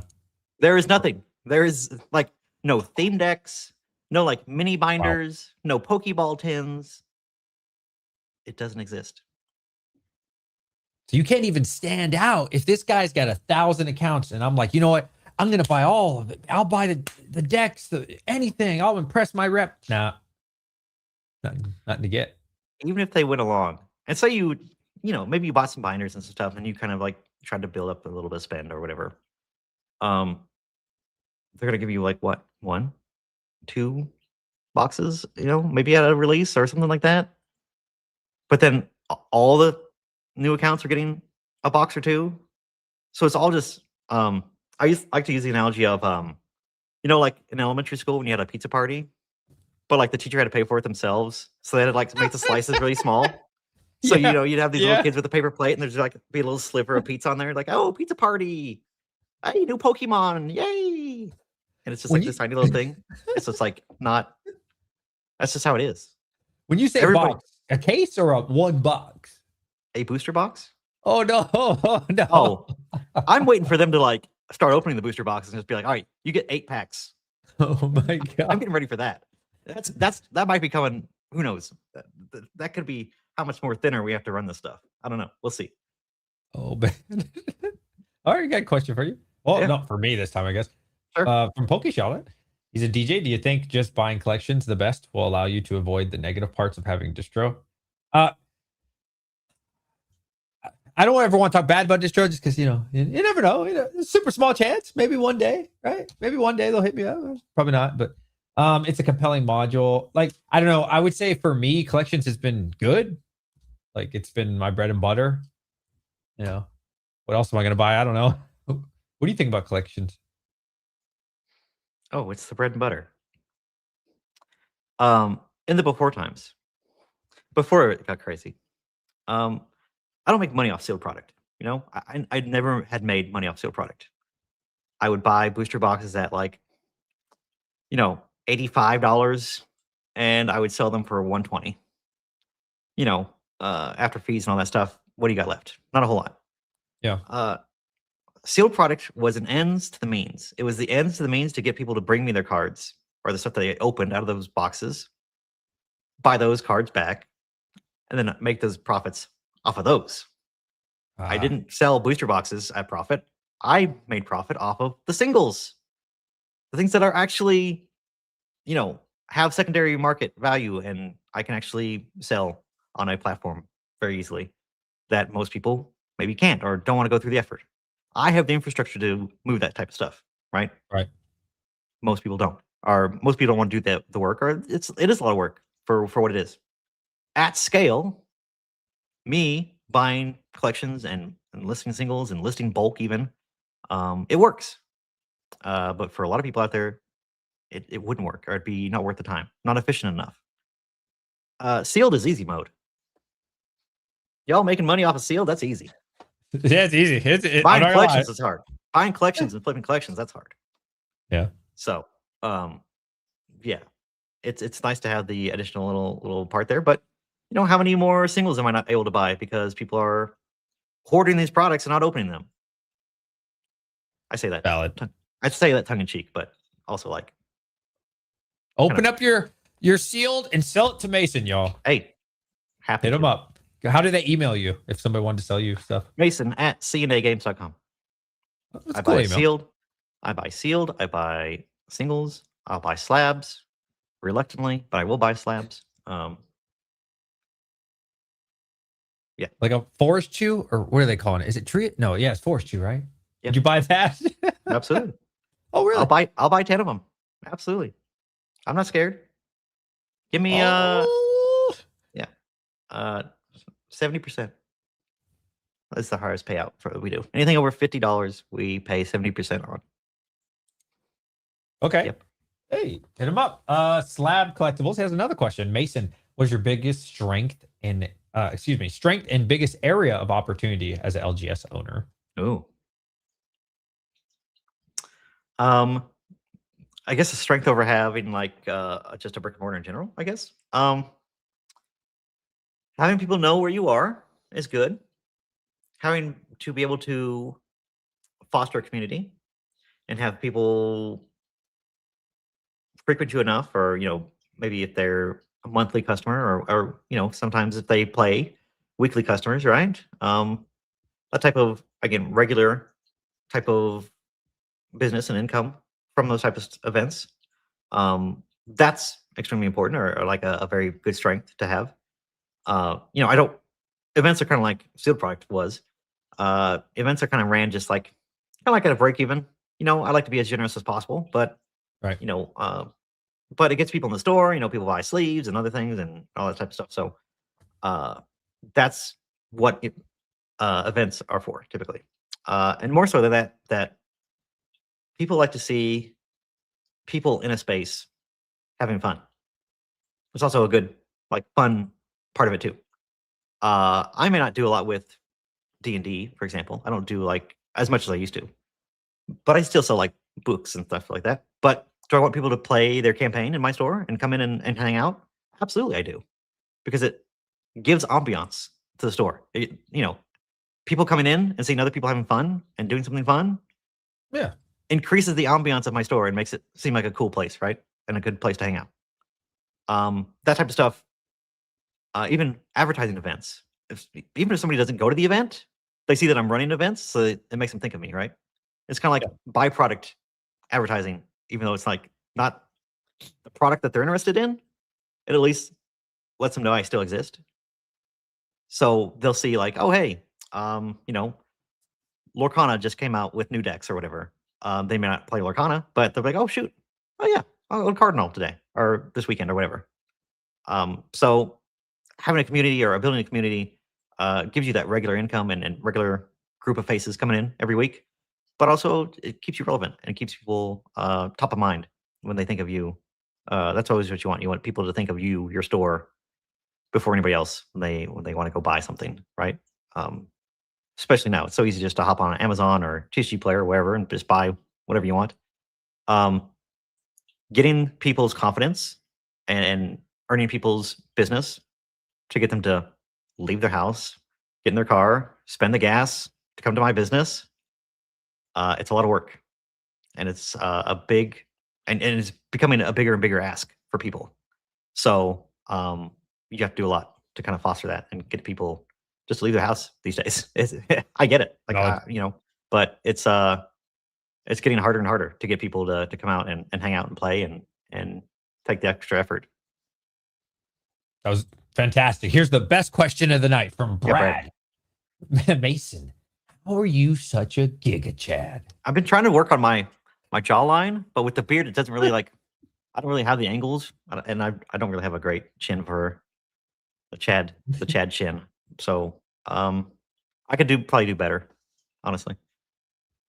So humble, man. So humble. Jeep says, "Hey guys, love the channels. As business owners, what do you guys think about Chaos Rising? And are you guys willing to lower prices at your LGS or online shop if it performs the way Perfect Order did?" I'll let you answer that. Chaos Rising is where would I put it as like a comparable set? Let me see. I would say Chaos Rising is somewhere in probably like I don't know if it's as Journey Together kind of like feels right to like make it a comparison. It's got some cool stuff in it. It's got some good playable stuff in there. A lot of good playable stuff in there. But yeah, I mean, it's got the Greninja. It has a couple of great ARs. I think it's a far better set than Perfect Order, obviously. Right. Yeah. I think Perfect Order is about as low as a bar as you can set, I think. I don't know what would be worse than Perfect Order, honestly. But I think it's a great set. I think it's a fun set. Greninja has always been good. I think that the strong evolution lines, like we saw in like Mega Evolutions with the Venusaur line, of having not all like matching art goes to it, and that's very cool to see. I'm kind of disappointed in the ETB promo not being the Froakie instead of being the Finnegan for some reason. I don't know. Right. Why? Makes me feel weird about that. But I get it. I want that in the set. Also, what's the deal with box toppers? I don't get box toppers anymore. Why'd they do that for like 3 sets and then they're not doing it anymore? Yeah, what's up with that? What's up with that, man? It's kind of lame. It is pretty lame. I would, surprisingly, I sold out of Perfect Order. It took me, since the launch up until the other day. I'm out. But I'm out. Not the ETBs. Okay, I didn't sell my ETBs, but all the booster boxes, I didn't want to race to the bottom. One, I don't have distro. So I'm paid like $180 a box, right? Yeah, so I was like, okay. Yeah. So I was like, you know what? I'm going to list them for $215. I get it. Everybody's racing to 180, 190, 200. I'm going to let them sit at 215. And over time, I think those people who are selling at the bottom eventually will dry up. And I guess their supply did. And finally sold my booster boxes. That is the natural way of things, is that sometimes you just got to wait for the flush or the slush to kind of get flushed out. And then, things will be back on the up and up. It's not a big deal. Took a little bit longer than we've seen in the past couple sets, right? But we did eventually get there. Again, I haven't got my second wave of booster boxes from distro. I'm out of Perfect Order. I'm out. Wow! Congrats. I mean, I run events every week. I go through like 2 booster boxes every event that I run. So I'm going through a case of booster boxes every week. So it does eventually gets flushed through, even the bad sets. So that's bullish. Dragon saying, so you have to buy other card games to get Pokemon in distro? Dragon, sometimes. It's not always, and they're all different, so it kind of depends. But they do typically say, the more that you buy of just anything and all things, it helps your spend. Like Southern, for example, they don't really do uh, like a one-to-one, hey, I'm gonna give you a bunch of stuff. What they do is give you, hey, I have these kind of Pokemon products. You have to spend another $1,000 on some other stuff in order to get this Pokemon product. So they've been doing that a lot lately, which is kind of annoying, but also it's fine. Like I can buy some sleeves or whatever stuff I need. That's not a huge deal for me, but for everybody else, it's a huge deal. Like it's annoying to have to go out and do that. But that's kind of the way that they kind of, I guess, gatekeep it a little bit to maybe people that need the full gambit of things versus just people that just want the Pokemon. Right. So Makes sense. it just kind of depends on which distro. Aldo. I think I'm saying that right, or maybe it's Aldov. I don't know. Sure. Hi, Al. Mason. Hi. Do you know him too? No. Oh, I was gonna say you don't have Just trying to be friendly. You are friendly. Mason, what do you think about some people saying that investing or holding sealed modern won't work out as well as we think, since the only reason vintage sealed stuff is so expensive now is? Oh, was there a second part? Did he run out of space? Oh, yep. I'm so sorry. Is because almost no one was holding sealed back then compared to now. So obviously vintage is more rare. So too much sealed product being held, basically. Yes, there is a thought of that. Okay. Let's do just a little funny game. Let's do Flash Fire. XY Flash Fire. Familiar with the set? I sold some packs of that actually. Okay. Pretty good set. It's got Charizard, Mega Charizard, and a lot of good stuff in there. Very, very expensive. Packs are very, very expensive. How much did you sell those packs for? Probably $80. 65. I think I 65? did. Yeah, I should okay. have sold it for more, but yeah. Well, I know for a fact that there is somebody out there sitting on a pallet of Flash Fire booster packs. If they sold all those pallets worth of booster packs on the market, what do you think would happen?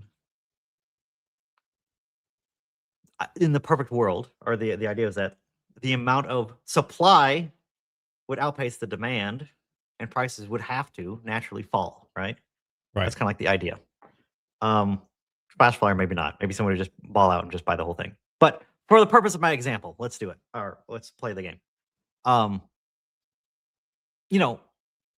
It's not just that the products are so much more rare, because I don't know if that's necessarily the case for Sword and Shield. There's lots of Silver Tempest out there, right? There's got to be, even still.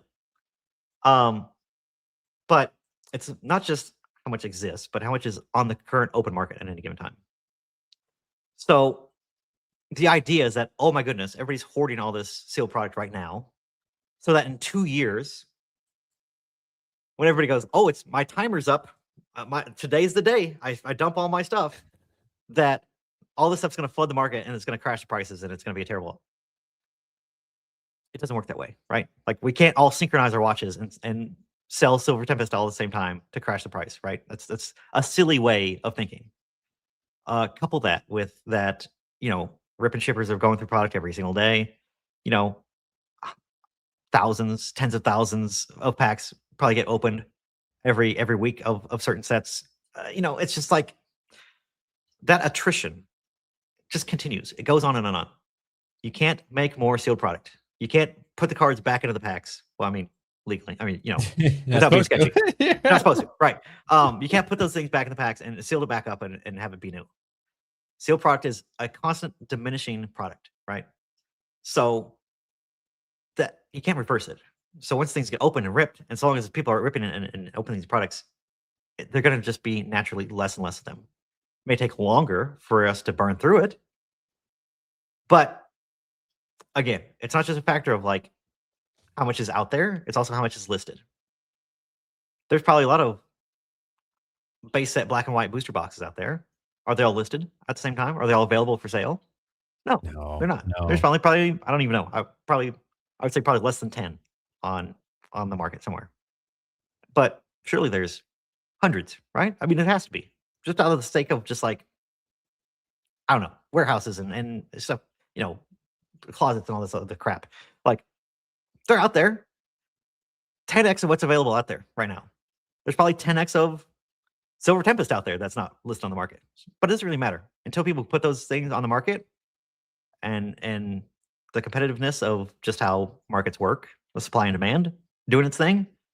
It doesn't matter. It doesn't really matter. So long as we don't all dump it on, circle our calendars and say, hey, we're going to dump it on May 15th in 5 years from now.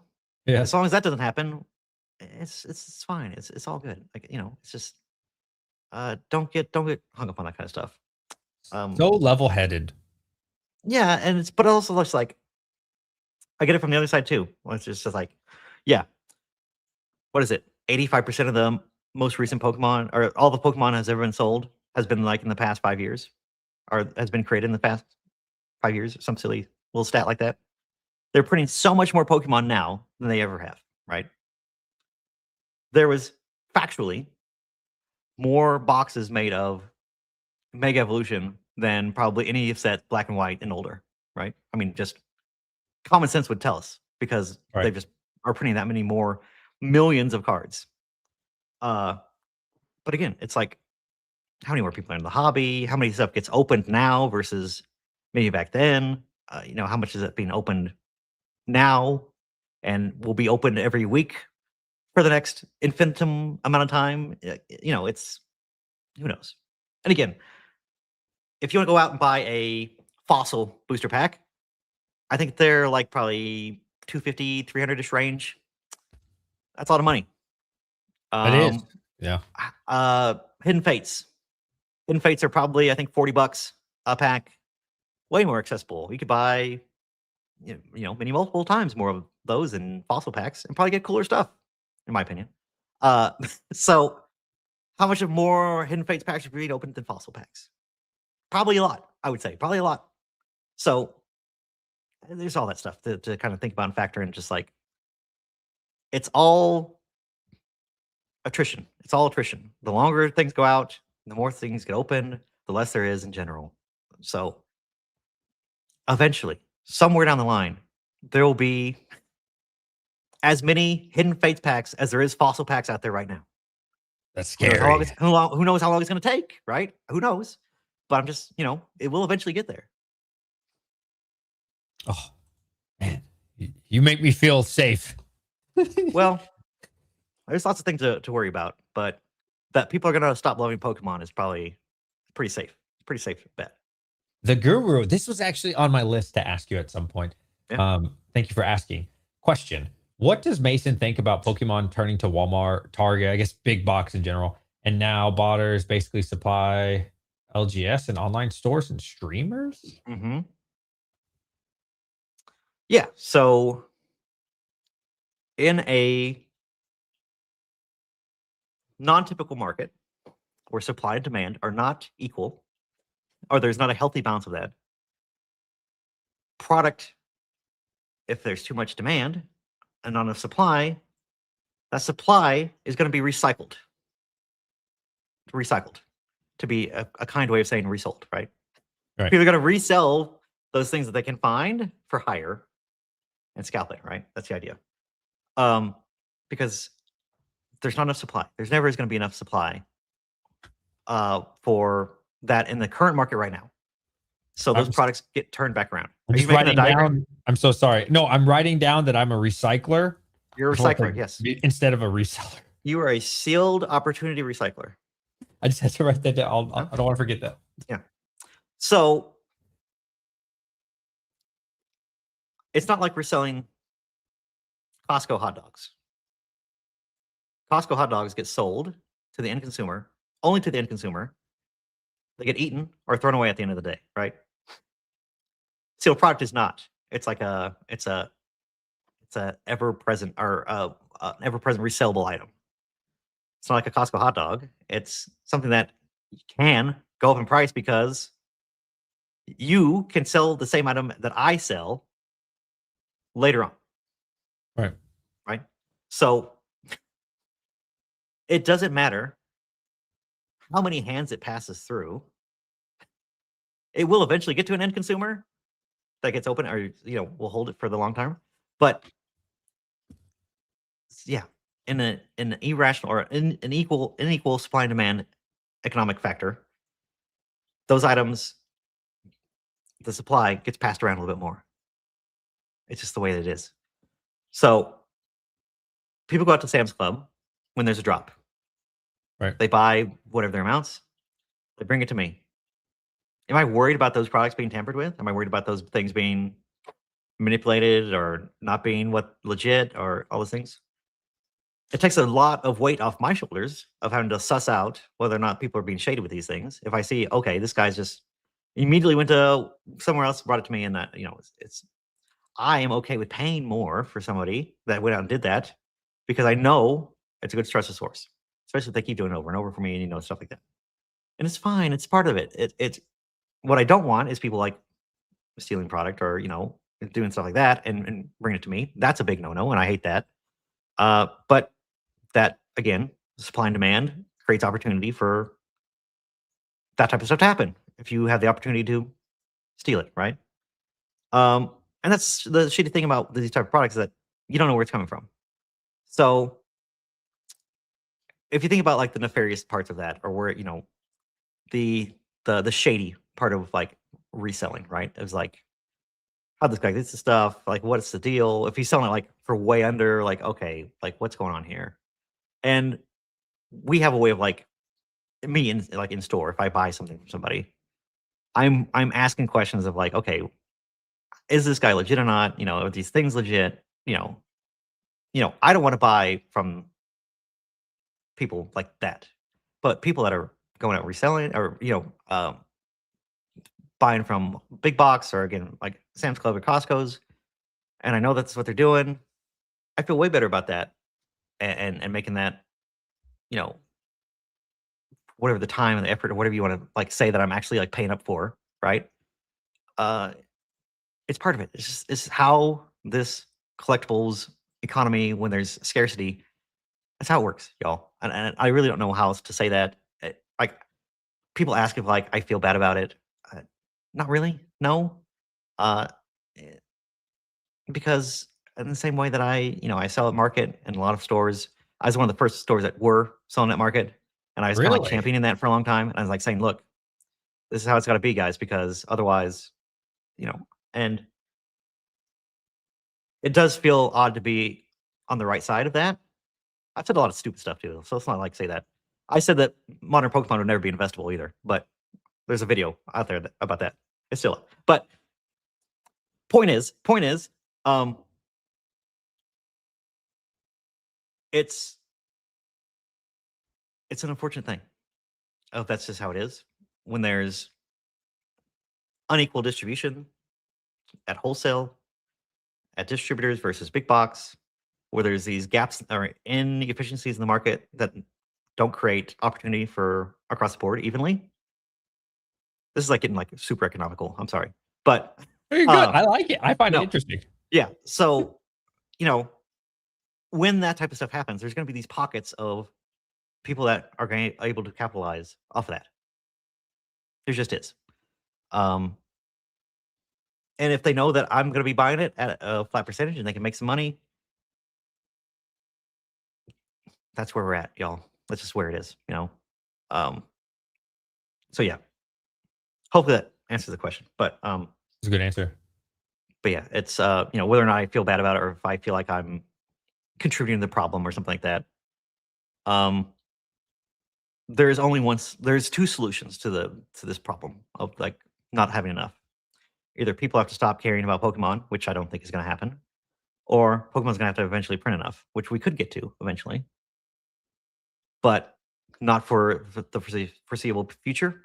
And the longer we go from a set being printed, the further away things get, the less likely Pokemon is, even if they have the capacity, to go back and reprint it. I think it's pretty safe to say that we're never going to see any more Obsidian Flames printed at Millennium Print Group. I don't think they're ever going to reprint Obsidian Flames. Why would they? When they have all these other sets in front of them that they can print, right? Yeah. So the sand in the hourglass is falling constantly, and the further away we get from a set, the less likely it is that we're going to get a reprint for it. And again, there's never going to be any more of that product released. So all these people that are worried about it's all going to crash, the stuff I have money in now is going to crash. For as shitty as a set, can I cuss on here? I'm sorry, I don't care. For as no bad problem. as a set as like of Paradox Rift is, what's out there is out there, and there's not going to be any more. So do with that information what you will, right? That was fantastic, Okay. man. I love you, man. You're great. Look. Okay. Shiny says, Mason, do you think Magic the Gathering will ever have a chance to have a collector base similar to Pokemon, especially with all the collector stuff now? If I can answer or ask or caveat to that, I think they tried with serialized cards, right? With like Final Fantasy, like that was kind of collectible for a while, right? Yeah, I would say it's still collectible. Absolutely. Yeah, Those cards are still very expensive. Have you seen these golden chocobos? Yeah. They're very Oh expensive. my God. I tried to get one. I tried to get one. Hey. And I don't know anything about Magic. I was like, let me test my luck. Let me poke at you. Let me poke at you a little bit, DJ. Let me use you to like answer this question. Can I do that? Yeah. You okay with that? Mm-hmm. Why didn't you buy one? Chocobo? Yeah. Oh, it's like, wasn't that like $50,000? They're expensive, right? It was crazy. So they're collectible, huh? They're rare. Yeah. They're desirable. Oh yeah. I would say that they're successful then, because they did exactly what they needed to do to make those things expensive and desirable and collectible. Valid. Mission accomplished, Magic. You did a great job. Yeah. So they can do it. It takes a lot of work and a lot of specific IPs and a particular idea to make it happen, but they can. Yeah, I think the thing about Magic, and I've done a couple of videos on this, and I actually have a video in the can ready to post about how consumers of Magic are becoming more and more like consumers for Pokemon products. Ooh. A lot more casual. A lot of people that want to go back and like experience stuff that they maybe haven't before.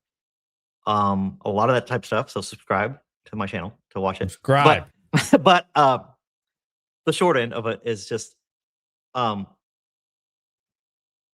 as these games continue to grow, and Magic is growing, I would say it's as big as from a player standpoint as it's ever been. The more people that get interested in it, the more odds that people are going to become nostalgic for it, or like want to go back and like relive this type of good entertainment and like good times, the good times of things. So it may not be immediate to where Magic, like old Magic, sees like the fruits of this kind of boom, of this player boom. But I can absolutely guarantee you that maybe 5, 10 years from now, those people, maybe they fall out of Magic, but then want to like go like, oh man, I used to play Magic. Yeah, let's get back into it. That's the snowball effect of like just how collectibles and like nostalgic properties tend to cycle. It's always it's either generational, which Pokemon is a huge proponent, like a huge benefactor of that, because you and me had our kids were into Pokemon. Yeah. So then it's not just one person that's into that. There's 2 people into that, or how many kids you have, right? Yeah, I got 2. People. Yeah, yep. So that's 3 people that are into Pokemon now. So hopefully your kids are going to have kids, God willing, and and they have kids, and they're like, oh man, I used to run around and play Pokemon with my dad. Let me do that with my kids. So then you have that many more people that are into it, right? Like however many kids. Like it's a snowballing effect of people that are interested in Pokemon. And it's going to get more and more and bigger the bigger the IP gets, because it's a familial thing. And if you have familiar or families or friends that are doing things together, it's sticky. They get cohesive because they remember the good times of doing that. Example, Super Smash Brothers. Great game. I love Melee. I've probably played tens of thousands of hours of Melee, because I played it after school with my friends for hours and hours and hours, right? I am extremely nostalgic, not just for that game, but for the times that we had. The stickiness of me and my buddies hanging out, right? It adds way more to the property than just the items themselves. So I can look at the disc or the cover or hold a GameCube controller in my hand, but I'm not thinking about the item. I'm thinking about the good times I had with it, right? Right. That's collectibles. That is the crux of why collectibles have longevity and value. There you go. We found it. So that's the type of thing that sticks with people. And as they grow, and maybe if they're young now, they have money later. That's the same kind of thing. Like us growing up with Pokemon, now we have money and we want to be like relive that. The cards are also really cool right now, but like They're super cool. We want to relive that type of like of nostalgic feel goodies, right? So that's what we're chasing. It's not so much that it is part of the a Moomeron, but it's also just the fun of being a kid and chasing the stuff that we were chasing then, right? And the good times we had. I love that answer. Yeah, man. Question from the You're still good on time? I'm feel like- here. I'm here. Okay. Okay. Unk Shrimp says, question: the shops with distro who have to take in junk and less desirable TCG products to maintain their status with distro, how have you seen folks deal with the aspect of distro? I have no comment because I don't know anything. So like we talked about Brian at Pokemon. He has closets full of just Ultra Pro stuff and junk and the junk that he has to take, right? Have you seen folks deal with that aspect? The point of that is, again, and we kind of alludes to the thing I talked about, probably the first half an hour. Distro wants to see and make sure that you're legit and you're serious and that you're like good for the amount of money. Like if you ask for 100 booster boxes, that you can actually pay for it. So that's the point of like the junk and the less desirable stuff, and why they want to see that kind of the spend amount is to make sure that you're legit. If you're able to put out that kind of money and you're running a large business, if you're running a large business, you're probably going to be around for longer, so that when it's slow and things die down, you'll still be buying, and they can still support you, and you'll still support them. It's a long-term plan to make sure that the accounts that they service and take the best care of will take care of them when things get slow and their warehouse is full of Pokemon that they can't sell. It's a smart way of doing business, because you want to take care of the people that have the best spend and the most money and are going to be around buying for the longest amount of time. They don't care about the flash in the pan people that just want Pokemon because it's the hot thing, right?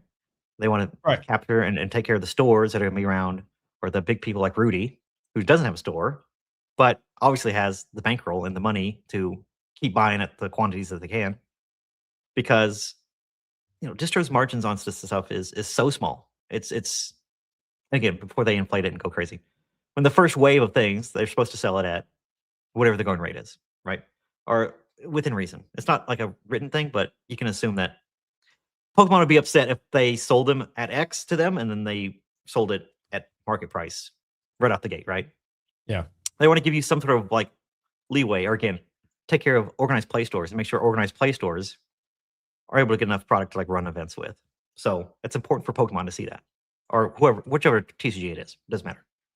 So they want to make sure that those are the people that are buying the stuff, because they're not going to stop running OP when everything dies down, right? Ideally, these communities are still going to keep going, and they're still going to keep buying Pokemon regardless. Whether it's up, down, sideways, doesn't matter. I have players for Yu-Gi-Oh! I don't know why. I do. Yu-Gi-Oh! Sucks to buy as a store. I make no money.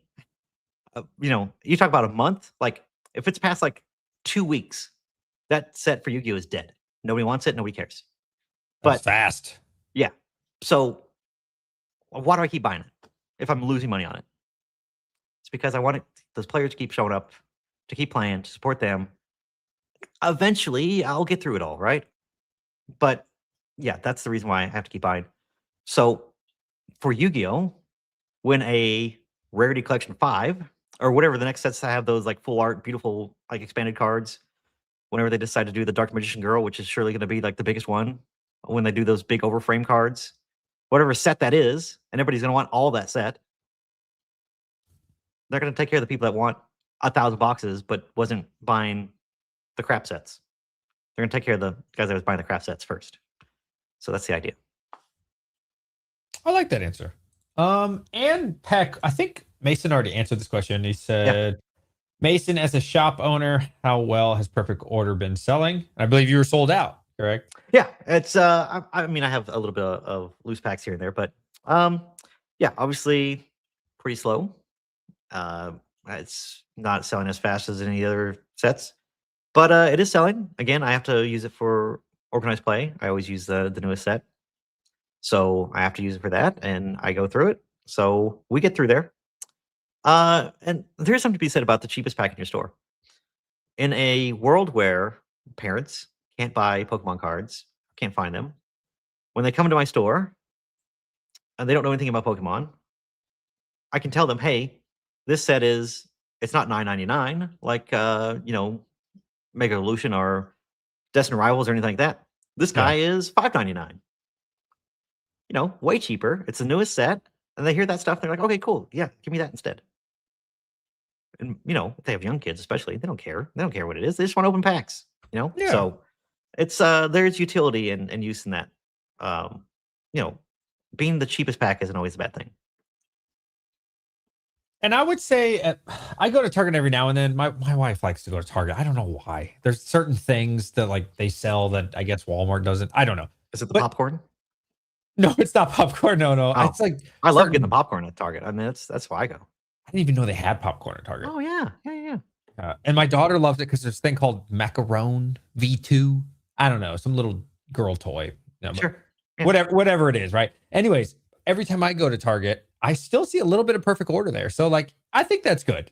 I think that's cool. I mean, it's never like the ETBs. It's never, the really desirable stuff. But I'm like, you know what? That's awesome that there's 7 packs left or 10 packs. And like people can still get Pokemon for their kids and still open it. So I think that's really cool that there's like a set that I don't know everybody's Target, but at least at mine, there's always some opportunity to get Pokemon and still be able to get packs for your kids and stuff. I think it's pretty cool. I had to look at the background V2. They're cute. They're like Labubus, right? Yeah, it's like Labubu. But I'll tell you what, it is so much cheaper. Oh my God. Oh yeah. We can go to Five Below. We get them for like $7. It is great because my daughter used to love the Labubu, and those are like 30 to 50. Everybody was like flipping them.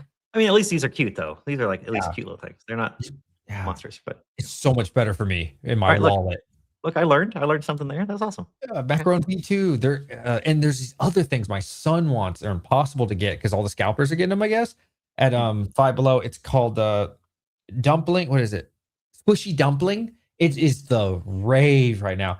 The squishy dumpling, like the real authentic ones, not the fake ones on eBay. But yeah, my kid. We went to Five Below and we've asked both of them, and they're like, "Oh no, the scalpers are there at open Tuesdays and Thursdays, and they'll buy all of them, and they're reselling them all, and it's a huge thing." And I'm like, "Dang, man, but my kid cries all the time. He said, I just want a squishy dumpling." I'm like, I don't know what you're talking about, bro. So I bought him one off eBay, and it was fake.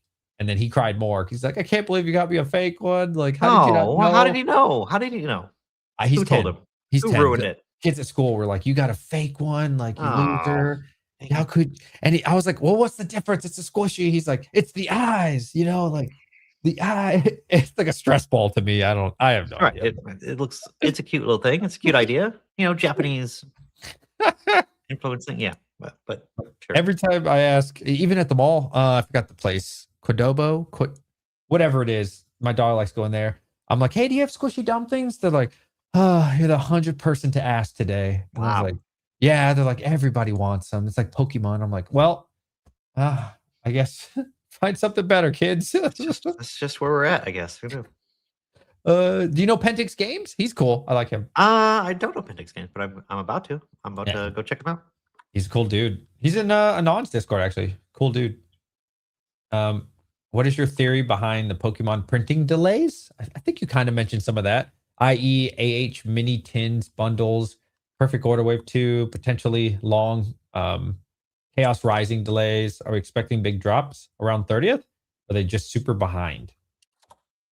They are super behind. There's no hiding it at this point. There's no like secret. we keep getting things delayed. The Mega Lucario League Battle decks are delayed. They've already came out and said. So they're still having issues getting stuff out on time. Again, I have no wave 2 for Perfect Order booster boxes. So those are still delayed. And that's not just them. It's literally Magic, the Strixhaven booster or bundles. Those are delayed. Their special bundles are delayed for who knows how long. It's across the board. It's with everybody, and it's with every TCG. It's not like manufactured. It's not fake. It's not people just being weird. It's like these squishy dumplings and all these other things. There's not enough of it right now. You just can't make enough.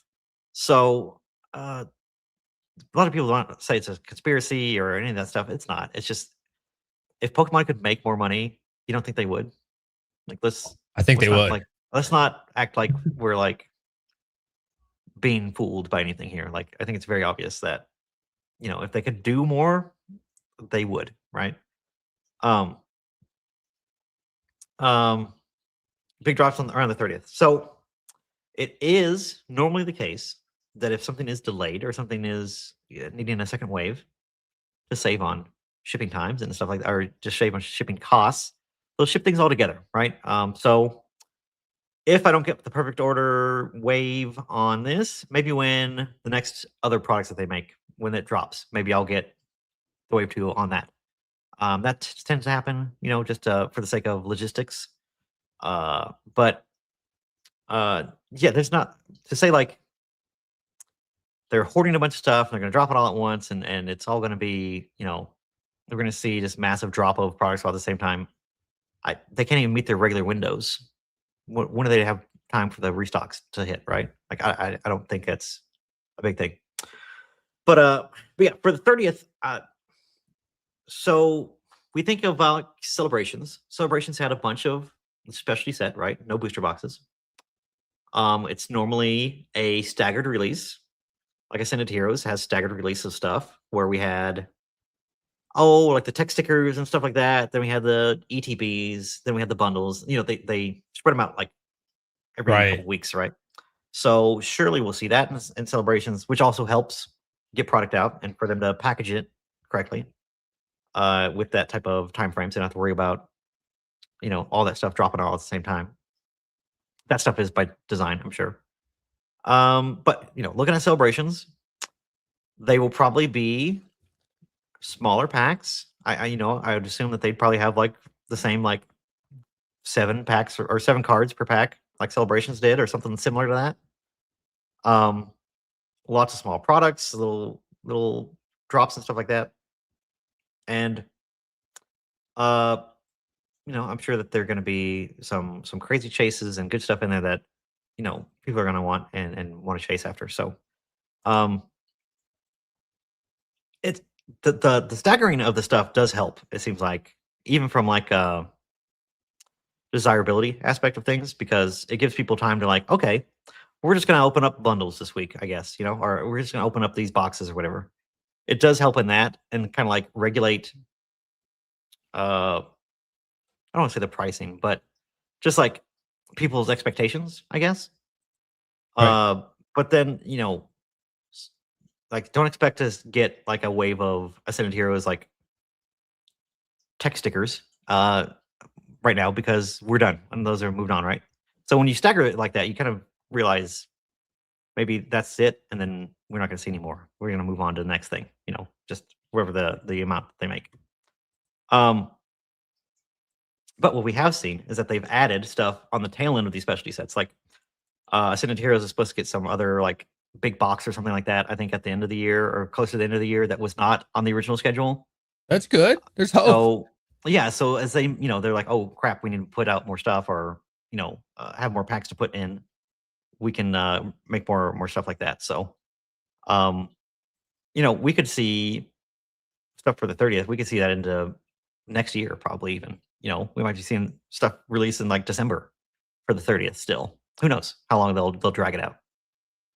Never even considered that. Oh my God, Mason. Yeah, I'm what gonna do you mean? mention Yeah. that.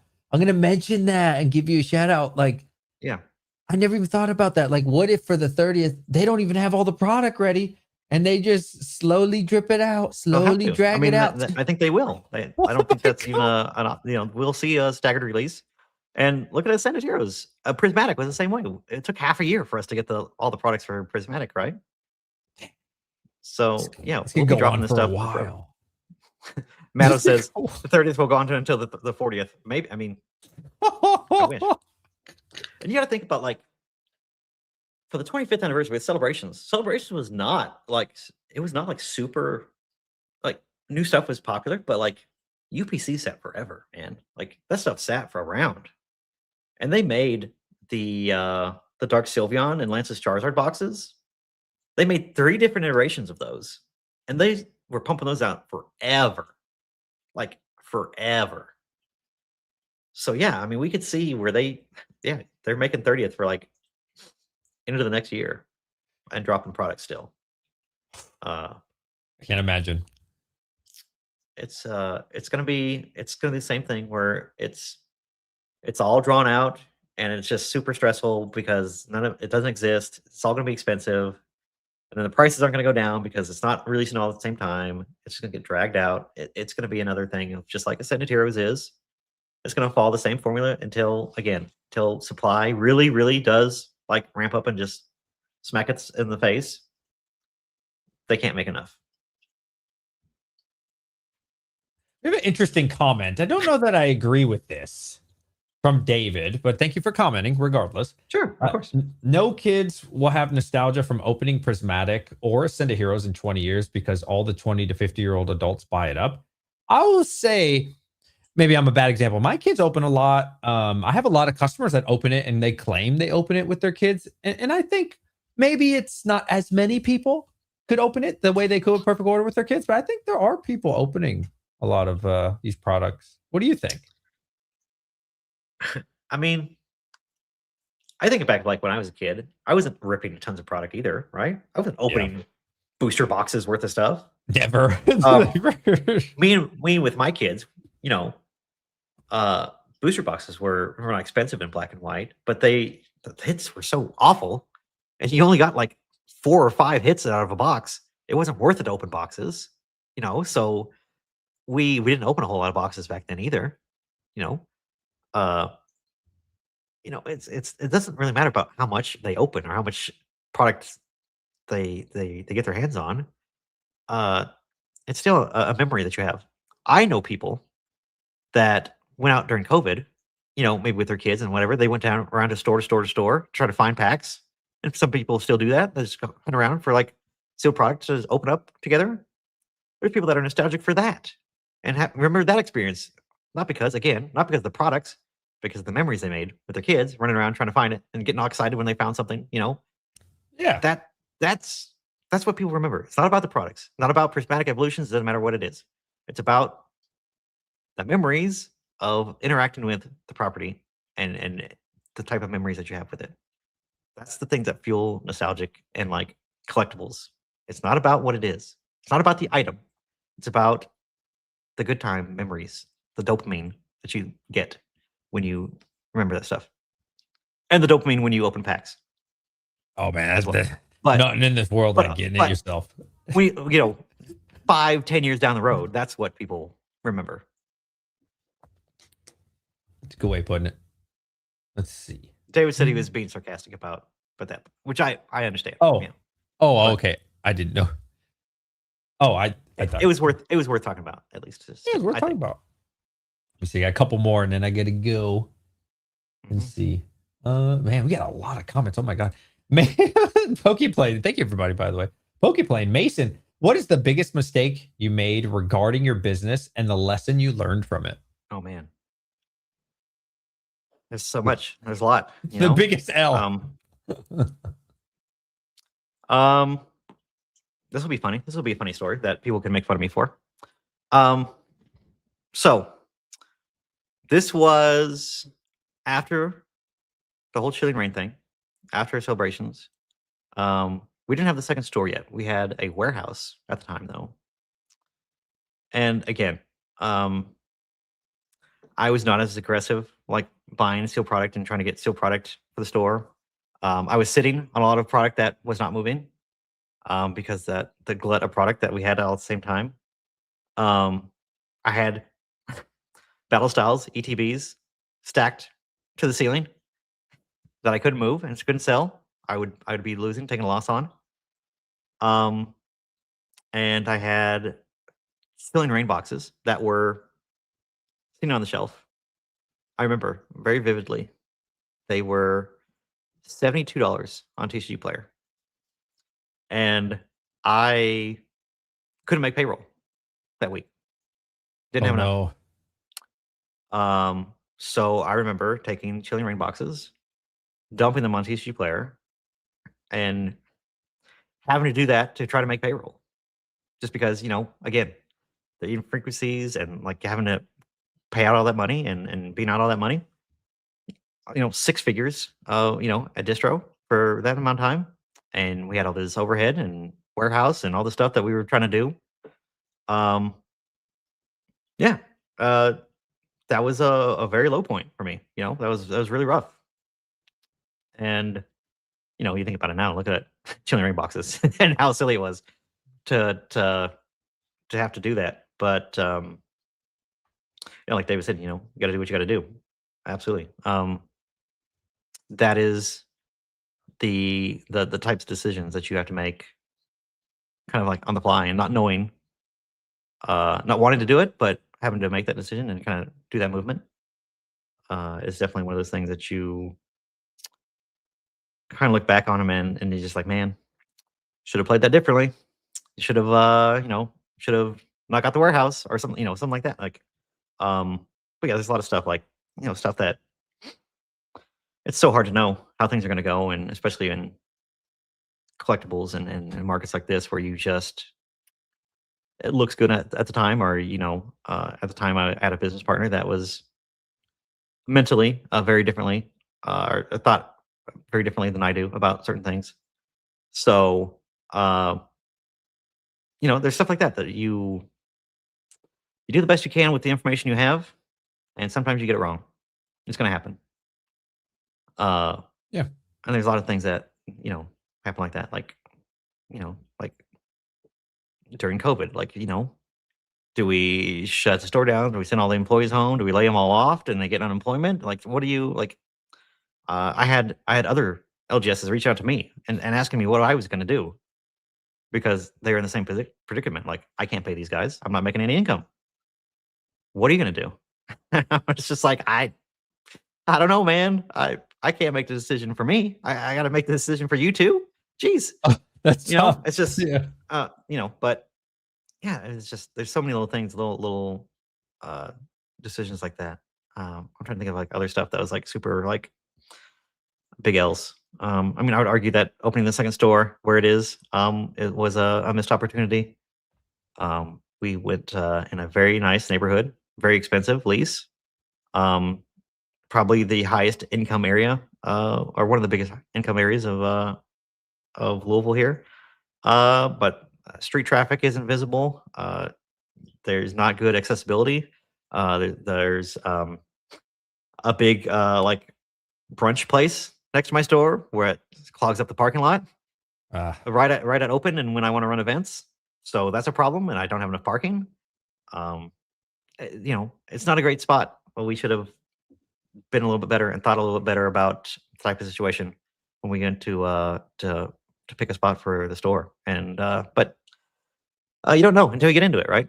You don't know that yeah, being in the rich neighborhood sounds like a great idea because they're going to spend a lot of money, but they don't like sell used items. They don't really buy used items. They buy new stuff. They don't go out and have to worry about like selling their old stuff because they'll just keep it. They don't need the money, right? So this type of stuff too that wasn't really thought about at the time. We just thought we can make this second store like a big beautiful spot, and very desirable, very in a very nice neighborhood, and be like a nice boutique kind of like experience, and not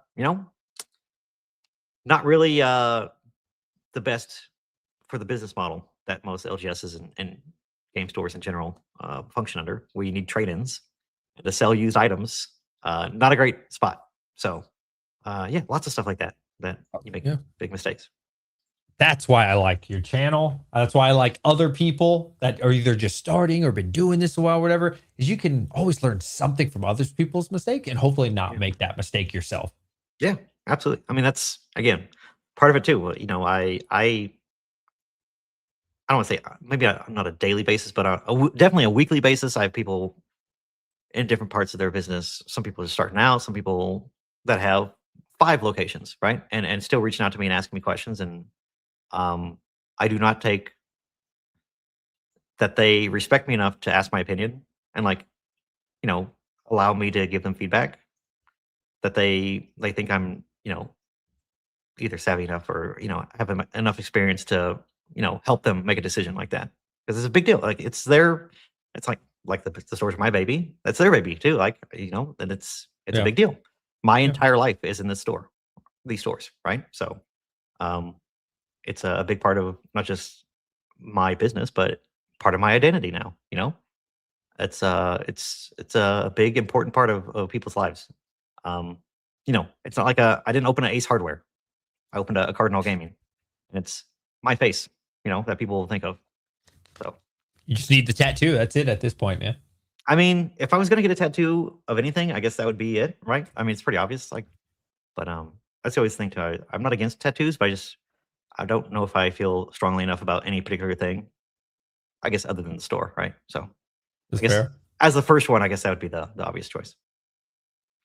Question from John. Do you think Bandai Namco, I don't know what that is, TCGs will explode with popularity of anime? Yeah, Bandai is they make like Dragon Ball and One Piece. Is the Bandai makes all those TCGs. Um, I think they already have. A lot of them have, right? And we're starting to see again as more speculative money and people that want to like capitalize on like new releases and stuff like that. I think like Dragon Ball Super, which is a TCG that Bandai makes. Um, Dragon Ball just got a big announcement for a new game, and then they Nice. have I think a new either animated series or it's might be a movie in the works. And there's some 40th anniversary stuff. I think it's 40th of Dragon Ball, whatever anniversary it is for them. They're doing something special and kind of doing the thing, and they're speculating that maybe there's going to be a TCG tie-in with that, right, or some sort of specialty tie-in with that. So all that stuff is kind of fuels the kind of speculation. So I would say that John, we have seen those type of TCGs kind of explode, or at least have a little surge in popularity just because of different stuff that's going on. But yeah, Japanese culture influence, manga, anime, all that stuff, huge part of the store. I mean, there's so much stuff from Japan that I carry. Um, Sanrio, Hello Kitty stuff that does very well for me. Manga. I sell manga, the books and stuff like that in store. I never expected to sell any of those things, but very much in tune with my target audience and the people that already shop at my store. So tons of crossover for that type of stuff. So I just think in general, people that love TCGs and people that love anime probably pretty close or going hand in hand. So yeah, it makes a lot of sense that as new stuff releases and things kind of get popular, that we'll see that kind of reflect in TCGs as well. I know Bandai. I didn't know it was called Band. What was the second word of that? Bandai something. Namco. Oh, Namco is all right. Bandai is like like the kind of anime branch. Namco is like Pac-Man. Namco is made by Pac-Man. Bandai and Namco joined together. It became Bandai. Namco. So it's like the parent company of all the stuff. Okay. You know what I hope they do for the 30th? Don't know if it's going to happen, but it would mean a lot to me. I hope they relaunch in theaters the original Pokemon movie, because I would love to take my kids to the movie theater and watch that with them. Didn't they remake the first movie? Am I crazy? Did they do that? I don't know. Did they? Because I would love to show my kids I that. thought they did, but they didn't. Nobody liked it because it was like it wasn't like the normal like campy version. It was just like really dark. I don't know. Maybe somebody in the comments can say, but I thought I remembered something about that. And they like released it on Netflix or something. I don't remember. I want it to be the same, but like better graphics because for my kids, they're 7 and 10. So Sure. it's hard for them to look at stuff from like the 90s and like appreciate. They're like, oh, It can be, yeah. and they say, oh, this is so old, Dad. And I'm like, no, this is beautiful. And they're like, oh, Right. they just reprint an Ancient Mew with 30th anniversary stamp on it. Yeah. Oh, there you go. There you go. Why not? That'd be sick. I'd be down. That'd be cool. But I just want to see the original with them, but like HD cartoon, you know, like same thing. So we can like watch it together and we can see Pikachu die, but like he doesn't die, you know, but like I cried in theater. Spoilers. Oh, it's been out for 30 years. Yeah. But I cried in theater. I was like, Pikachu, you know, and I want my have like a Pokeball, like popcorn container, you know, like they do. That'd be cool. Or something. Pikachu's head. Ooh, maybe not, but that'd be cool. Yeah. That'd be cool. I think that'd be awesome if they did that. Well, Mason, I do have to go to work early. Man. So is there anything else you would like to tell the people? Oh, I mean, no, it's not like I'm not going to be around. You guys know I'm always here. Anybody that has any sort of business or anything like that, again, Mason at cnagames.com. If you have any questions, always happy to help. A lot of that stuff that I talk about is also on my YouTube channel. Same thing, Cardinal Gaming, right there, just like that. Yeah. Thank you all for subscribing. Thank you, DJ, for putting that in the chat as well. But no, that's it, man. You want to support my store, cnagames.com. But yeah, appreciate you all having me on, being such kind listeners, and being so kind to me. I appreciate it. Thank you, everybody. We appreciate you. Thank you, Mason. Of course. Bye, guys. Bye.